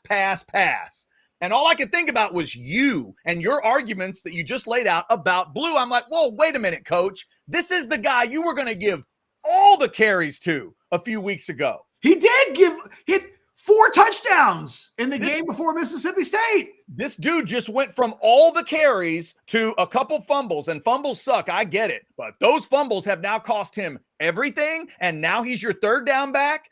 And now we're watching Trey Wisner try to be your every down back, and he's not great at it. So the guy who was your every down back just became your 3rd down back. The guy who was your 3rd down back just became your every down back, and you ain't running the ball well. And apparently Jarrett Gibson, I think he's still on the team, but he certainly wasn't a part of it. How does that all play out, Catch, moving forward when you need to go on the road and run the ball and control things? He's had 1,000-yard back every year he has finished as the head coach of a college football team. And right now, no one is remotely close to doing it. That string ends this year for sure. That was alarming today, Catch. That run game thing needs to be discussed. I am not giving Tashard Choice an F this season, but it's really not far from it. Whew. They lost C.J. Baxter months ago. It's been more than 2 months, more like 2.5 months. I don't really look at the other running back, the Christian Clark injury. He wasn't expected to really play this season. The other guy was, a last second 85th man add-on Gardner. They're going into week 8, game 8. Running game's a mess. Yeah. Running game's a mess. Blue is regressing. I'm not quite sure what Trey Wisner is, because if you take the Oklahoma game out of it, he's okay. I don't know what the running game is. I don't know who it is. I don't know how they need to use them. I don't know long-term. All these guys come back next year. Boy, you better go get somebody. Yeah, it's confusing. And the one thing, Catch, Vanderbilt's run game is a little worse than Texas statistically, but they damn well know who their running back is. Well, look, Kentucky's a disaster on offense, but they're better. They're as good as Georgia is on defense. At least they have been all year. And Texas won't run on Kentucky. So what does that mean for a quarterback who's not in a flow right? There's just Texas doesn't play anybody like Georgia the rest of the season, obviously. But every team left the rest of the way presents in itself a unique set of problems. And those problems right now point towards areas of concern specifically for the Texas offense. There's not really anything that any of these teams are doing that will make you think the Texas defense won't win their battles and win that matchup. But, look, Tashard Choice gets a D from me this season. Not as a recruiter, because I think he's one of the best in the country at recruiting. But his backfield's a mess. Just a mess. Yeah, it is. And it's not all injuries. It's not. We came into this season thinking Blue was better than Baxter, and Blue now can't get on the field. Yeah. And if it's because of the fumbling, that's your job, man. That's the job of the running backs coach. Hey, man, we can't have our best running back fumbling. Fix that. If he can't fix it, you got to get a running back. Yes, I'm a little critical of Tashard Choice today as a running backs coach because they got a mess right now. Yeah, and Catch, somebody in the chat's thinking I'm making too much out of one comment from Sark. But did you hear the comment about Blue today? And are you hearing it the same way I am? Because I just don't think that's how you talk about your every down running back. I mean, look, it's possible that you're making a mountain out of a molehill. However, the running game's a mess. Yeah, one thing I would say is, what your every down running back never gets? 0 carries. Ever. Look, the only thing that should have been said today by Sark about Blue is we got to get him the ball more. Yes. Like that's got to be one of our priorities on offense. Everything else was like, uh-oh. Yeah. How big of an uh-oh? I think that's left into the person doing the interpreting. I didn't quite react the way that you did, but I didn't hear what I wanted to hear. Catch, here's another what if for you. Not just what if Wisner catches that ball. What if it's Blue? What if Jaden Blue's to the house? What if Jaden Blue's the running back on that play? Well, that was essentially they basically ran the same concept on the Blue touchdown. Kind of the little Texas, Texas, but it was closer to the end zone, so it looked. Yeah, what if it's him both of those plays? Does he have 2 touchdowns? Like a skinny post. I don't know what they call it, but that's essentially what that play is, and made famous by the Cowboys in the glory days. Troy Aikman threw that ball to Michael Irvin a lot. In this case, the Longhorns get a linebacker running back matchup that they feel like they can win. So it's not apples to apples, but the concept's the same. And that play broke open twice. Both times it should have been for big plays. One time it was for a touchdown. Yep. Not a lot of grace. I don't know what's going on in the locker room. Maybe Jaden Blue's a headache. Maybe he's not taking to what they're trying to teach him. But they played him a lot as a receiver, none as a running back. You can't come out of the game then saying, boy, we need teams to not think pass every time he comes on the field. I mean, yes. Yeah, absolutely. Yes, Sark, yes. We'll grab some more super chats here. This might be actually a good time because Texas fans, you might need a drink after this weekend. Let's give you a couple ideas. How about the Deep Eddy Vodka Tasting Room? Thursdays through Sundays. It's a road game for Texas this week. Maybe you head on out there to beautiful Dripping Springs, get you a relaxing time with one of those cocktails, maybe mix in some of the Crimson Creek Smokehouse barbecue. It's a good time out there, and the weather's turning, make it a little cooler out there. It's going to be beautiful. So make your plans to get on out there. 12 to 7 on Thursdays, Friday and Saturday, 11 to 7, and 12 to 5 on Sunday. It is the Deep Eddy Vodka Tasting Room. Now, if for some reason you can't get out there, but you still feel like drinking after what Georgia did to Texas, you can always go to Specs. Specs same-day delivery can save the day with our Specs app or online shopping. From world-class wines to hard-to-find spirits and craft beers to gourmet foods, delicious snacks, and spectacular sweets. It's Specs. Cheers to savings. And we do appreciate the Specs chat, of course. Thanks to nearly 1,000 of you that are in there right now. We have super chats that continue to roll in. Thank you so much for that. This one, let's go to that big money first. Kevin with a 10 spot. If injury-prone Quinn decides to stay another year, oh, good Lord, to try to increase NFL stock, wouldn't you think Arch will jump in the portal? Oh, mercy, Catch. Is that where we are? It wouldn't be Arch going into the portal. I interrupted you. Say that again. It wouldn't be Arch going into the portal. Okay. If this thing goes sideways enough that Quinn can't go pro, Quinn will be in the portal.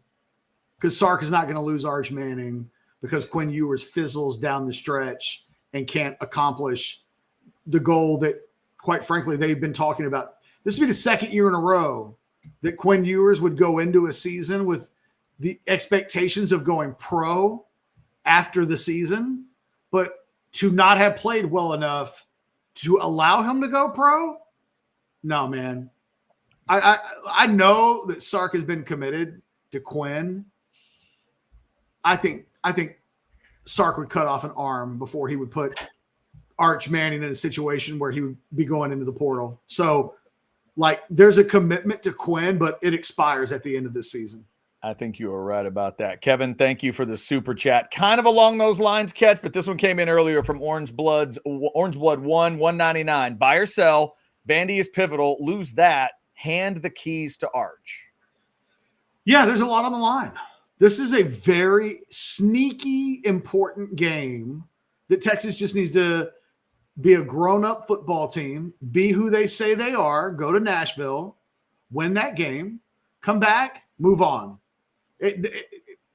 By any means necessary. I don't even care if it's a struggle. You got to win this week. Quinn, even if the game's a struggle, has got to rebound and play well and then try to get the momentum going again. Because in reality, it's been over a month since Texas played a really good football game. It's not what we would call Mississippi State, but they won handedly. But nobody came away from that game thinking, well, that was a great version of this Texas team. Same about Oklahoma. That was not a game that anybody thinks, other than on the defensive side of the ball, that Texas played anywhere close to a really good game. And then there's Georgia. You honestly, you got to go back pre-conference play the last time that the Texas offense really played a good game. Didn't play a really good game against Mississippi State. Didn't play a really good game against Oklahoma. Didn't play a good game at all against Georgia. They're officially in a slump. So I think it's a fair way to say it. Orange Blood 1, thank you for that. It's October 21st. You got to go back to the middle of September before you'd point to a game and go, oh, the Texas offense was dealing that day. Yeah, I think that's fair. Barb's 10 back in with a 5 spot. How does choice go from genius to fraud in half a season? Sometimes it's just the players not producing. needed a dependable upperclassman versus Georgia. Nobody said he was a fraud, and nobody called him a genius. What I said is if we're giving him a grade on this season, I would give him a D. What's a D stand for? Disappointing. His healthy running backs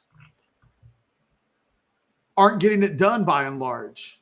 And it's his job to put together a position. No, we wouldn't do that. Nobody else would get a pass. If the offensive line was in this shape of the running back situation 8 weeks into the season, Kyle Flood would be hearing about it. We can't talk about these guys in these terms, Barbs. Genius? Excuse my language, but what the fuck would make him a running back coach genius? He's had first rounder, second rounder, third rounder. Like, he's had legit NFL running backs. He hasn't had to do a ton of coaching. This year, they've really needed some coaching. And I don't know that we're seeing on the field week in and week out a running back group that's getting better as the season goes along. That's how I judge how a coach is doing as a coach. In an individual season, did we see progress from week 1 to week 12? That's a sign of good coaching. That's a sign of players accepting good coaching, improving throughout the season. What's scary is when you get into a place where that's not happening. That's when you have to ask yourself questions.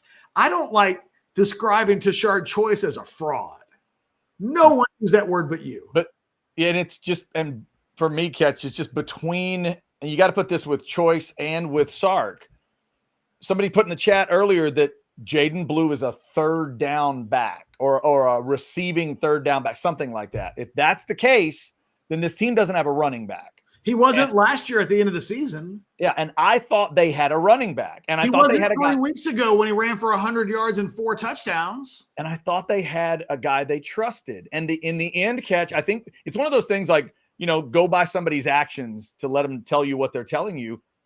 Sark's messaging after those fumbles, it wasn't just he said we're gonna need Jaden Blue, but I don't think he meant as the starting running back. But I think if the coaches thought Jaden Blue was good enough that 3 games ago they thought he deserved and warranted every single touch. Right.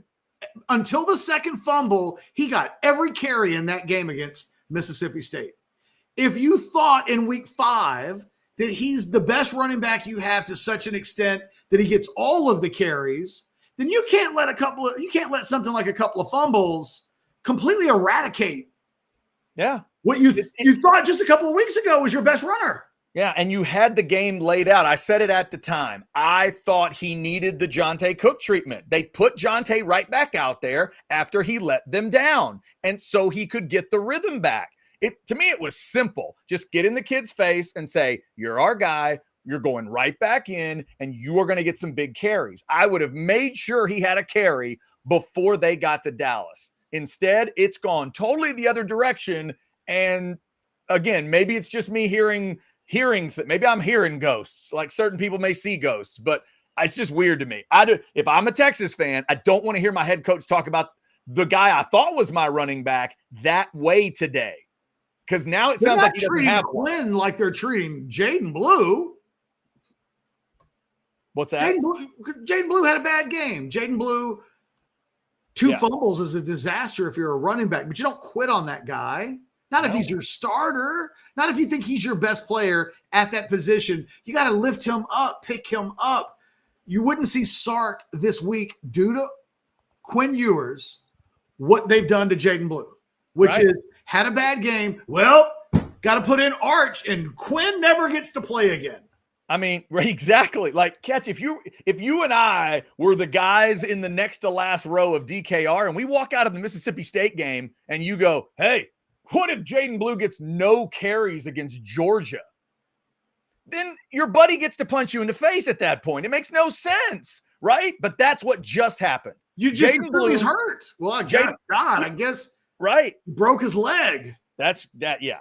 Anyway, I just want to make sure we mention that today, and thank you all for the super chats that involve this, because now Now we really got to pay attention to this run game because it didn't look good against Georgia, and now I don't know who the guy is. Well, look, we got through our therapy session. We've unpacked a lot from Saturday night. The good news, look, if you're a Texas fan, at least on this show, like the process of moving forward truly begins tomorrow.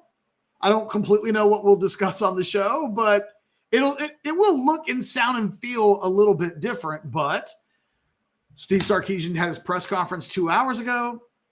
There's a lot to unpack. We've tried to unpack it a little bit today. I think tomorrow's show will feel a little bit different, but make no mistake about it. Texas has a big game on Saturday. There are some serious questions about some elements of this Texas team that need answers, but there's no reason to panic. They're the number 5 team in the country. I think they're going to win all their games. They've got time. Maybe not a lot. You don't want to go into Vietnam like questions all over the place on offense, but maybe Vanderbilt is the perfect opponent this week. They're good enough to be really, really competitive. They beat Alabama, but you should beat them. Maybe that's what Texas needs. Somebody to give them a little bit of a test, but somebody that they can conquer. That's what Texas has to do this weekend. If they don't, I think, alarm bells are going off to a certain extent about what it might mean for other road games later in the year. Whereas this team offensively, they did a good game. What we haven't been talking about is the offense just not being good. But it really wasn't good against Mississippi State. It really wasn't all that good against Oklahoma. And it definitely wasn't good against Georgia on Saturday. It's a Steve Sark. I almost wish somebody would have asked Sark today, what do you think of your offense at the 8th week of the season mark? Yeah. I'm curious what he would have said. Yeah, the starts specifically have just not been great. Couple other super chats here. We have Catch Tucker, $2. You think Quinn Ewers is Chris Sims without the interceptions? Wow. I don't think Quinn is as good as Chris Sims was when Chris Sims was a senior. Chris Sims, at the end of his career, was actually a really good college quarterback. Like, I'll put it to you like this. When Chris Sims' last game ended against LSU in the Cotton Bowl, the thing that every single Texas fan said after that game was, damn, I wish we had Sims for one more year. Because a lot of people looked at that true freshman season as a waste, that most Texas fans thought that Major Applewhite should have just been the quarterback, and that if you didn't waste a Sims season that year in 2003, maybe you win the Big 12. Think about 2003. Maybe you don't. Maybe Oklahoma still goes to a national championship game, but Sims, as he left, was the best version of himself. And people were really, even with Chance Mock and Vince Young behind him, most people were saying it'd be really nice to have one more year of that guy. That's not what people think of Quinn Ewers right now. In fact, the questions are, should we be nervous that he might come back? Or if this continues, do you think he enters the portal when the season is over? Yeah. So, no, I don't think Quinn Ewers is Chris Sims without the INTs. Tucker, thank you for that super chat. And the last super chat I see is an interesting one from Jefferson, $1.99. Chad, do you ever get Paul Heyman vibes from Catch? I've never really thought about it, but in some of the key ways, maybe. And in fact, I would say maybe Paul Heyman needs to embrace the bald like Catch did years ago. Because it really that's the elephant in the room. Right? I mean, both have. There's qualities we could talk about both. Just the businessman quality, the multitasking ability, obviously the speaking ability, the ability to cut some of the best promos ever, Hall of Fame level. But Paul Heyman might need to just embrace the bald, because that guy embraced the bald, never looked Paul back. Heyman vibes. I'm okay with that, Jefferson. Yeah. Yeah, no, I kind of get what he's saying too. All right, so that would, and as long as one day I can say that Catch did for me what Paul Heyman did for Stone Cold Steve Austin, yeah, we're good. Absolutely. No pressure. No pressure at all. Let's see. Oh, good Lord. See, Brad, There is no need to spend your money on some mess. Quinn starts road games. Arch starts home games.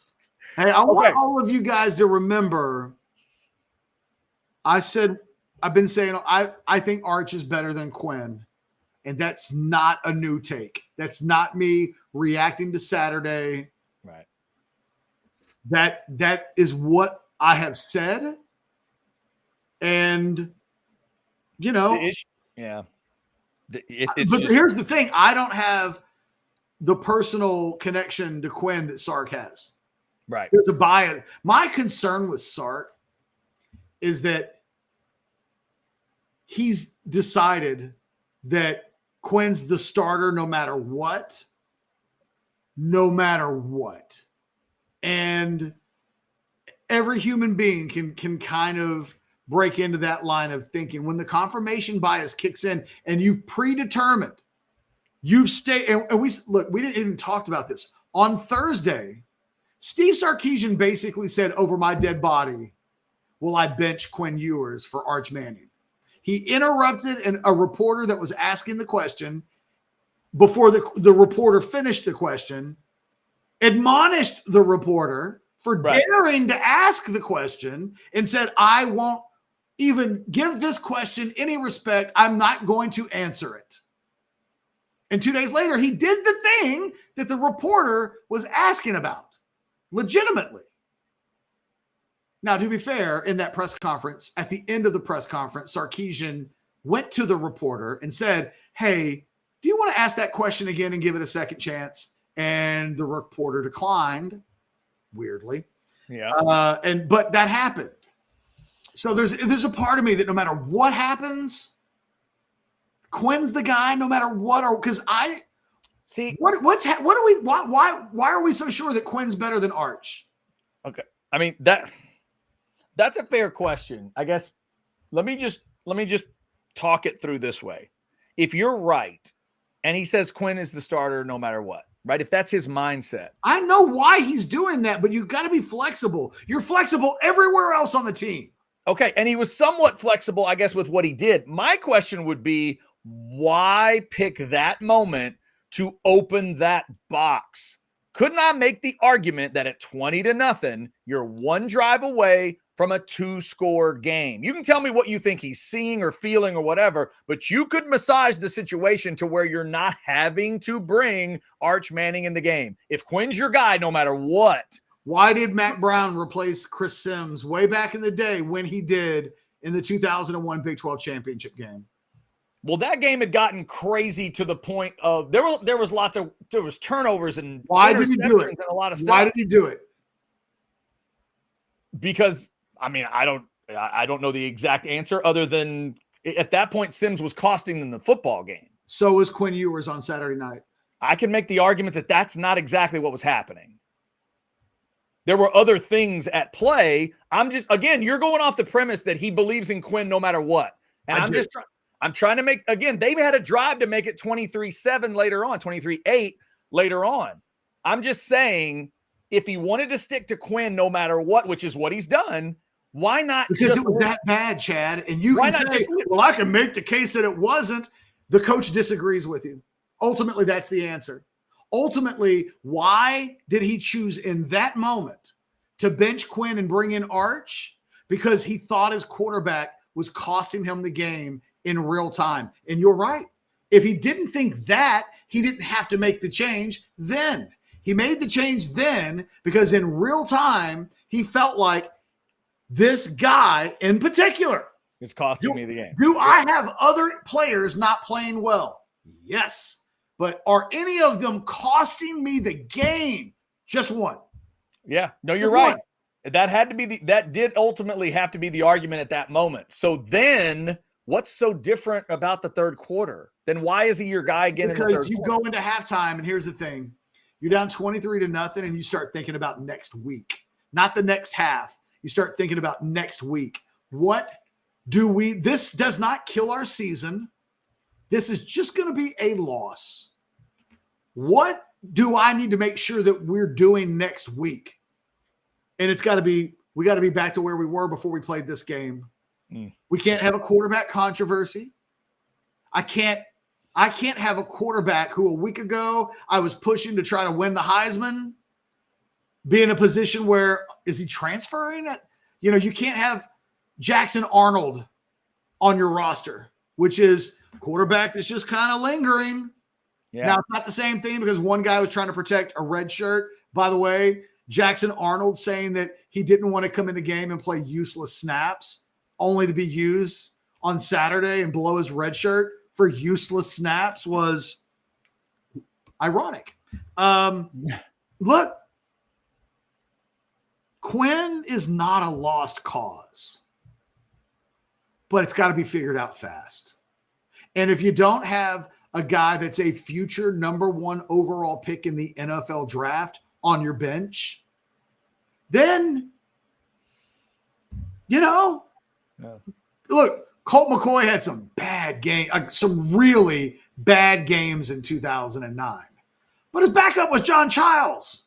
So it wasn't like, I got to take Colt out. Why? Well, because whoa. Maybe we'll just stick with Colt because he's Colt and our backup quarterback literally isn't going to be the backup quarterback forever. He won't. That's not what we think he is. So it's just different. The context is different. Yeah, to me, it's like, again, if I'm that dead set on the fact that 3 is my guy, I would tell myself the 2 reasons I'd put Arch in this game are injury and if it feels like we're in a 6-0 hockey game the other way. I didn't think either one of those things happened. I could make the argument that your defense was giving you a chance to let him figure it out with the offense, but that's not how Sark saw it. You're absolutely right. Sark saw it as, oh my God, 3 is going to cost us this game. 3 is going to. He has. Right. He's done something. Has cost us, and in the moment was in the process of costing us the game.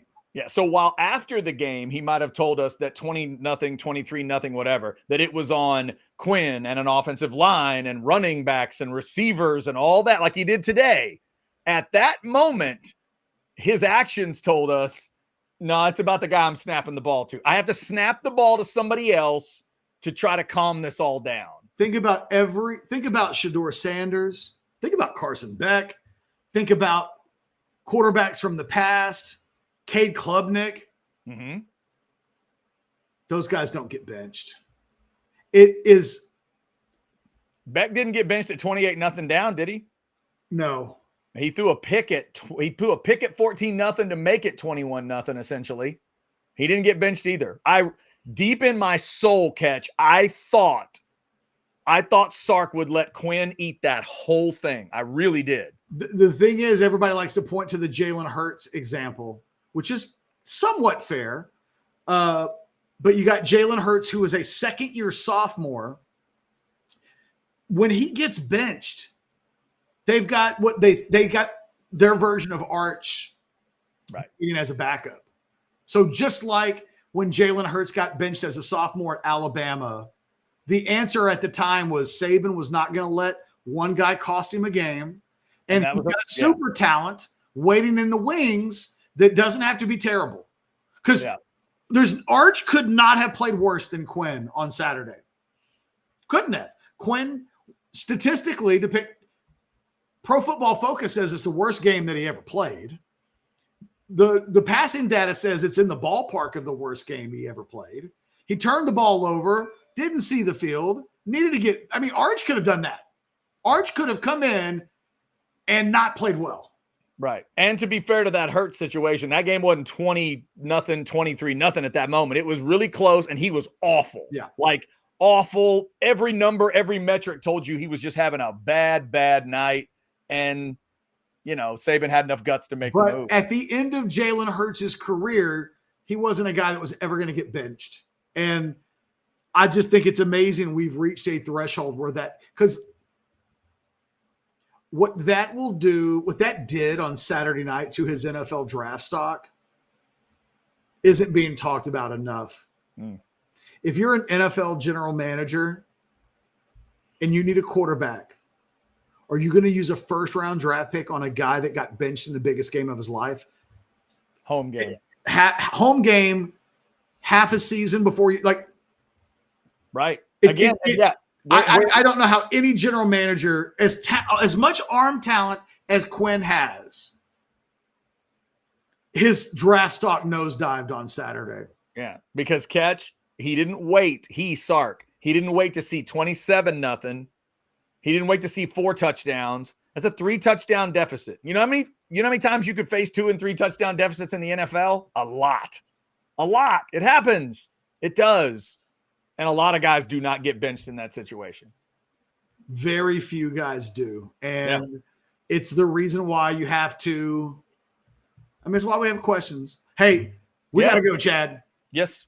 Thanks, everybody, for liking and subscribing and getting those notifications. Thank you for helping us get to over 22,000 subscribers. Subscribe if you haven't yet. Tell those that you know check us out to subscribe if they haven't yet. 6 o'clock is Football with Friends. 8:30 tonight is The Outsiders. Old Fashioned at 9 tomorrow morning. And then it is the Modcast tomorrow at 10 a.m. We will be back for a Tuesday show tomorrow at noon. Maybe a little Texas Vandy talk, or maybe still unpacking what the heck happened last Saturday at DKR. Or maybe both. Y'all have a good one. We are House Divided. See ya.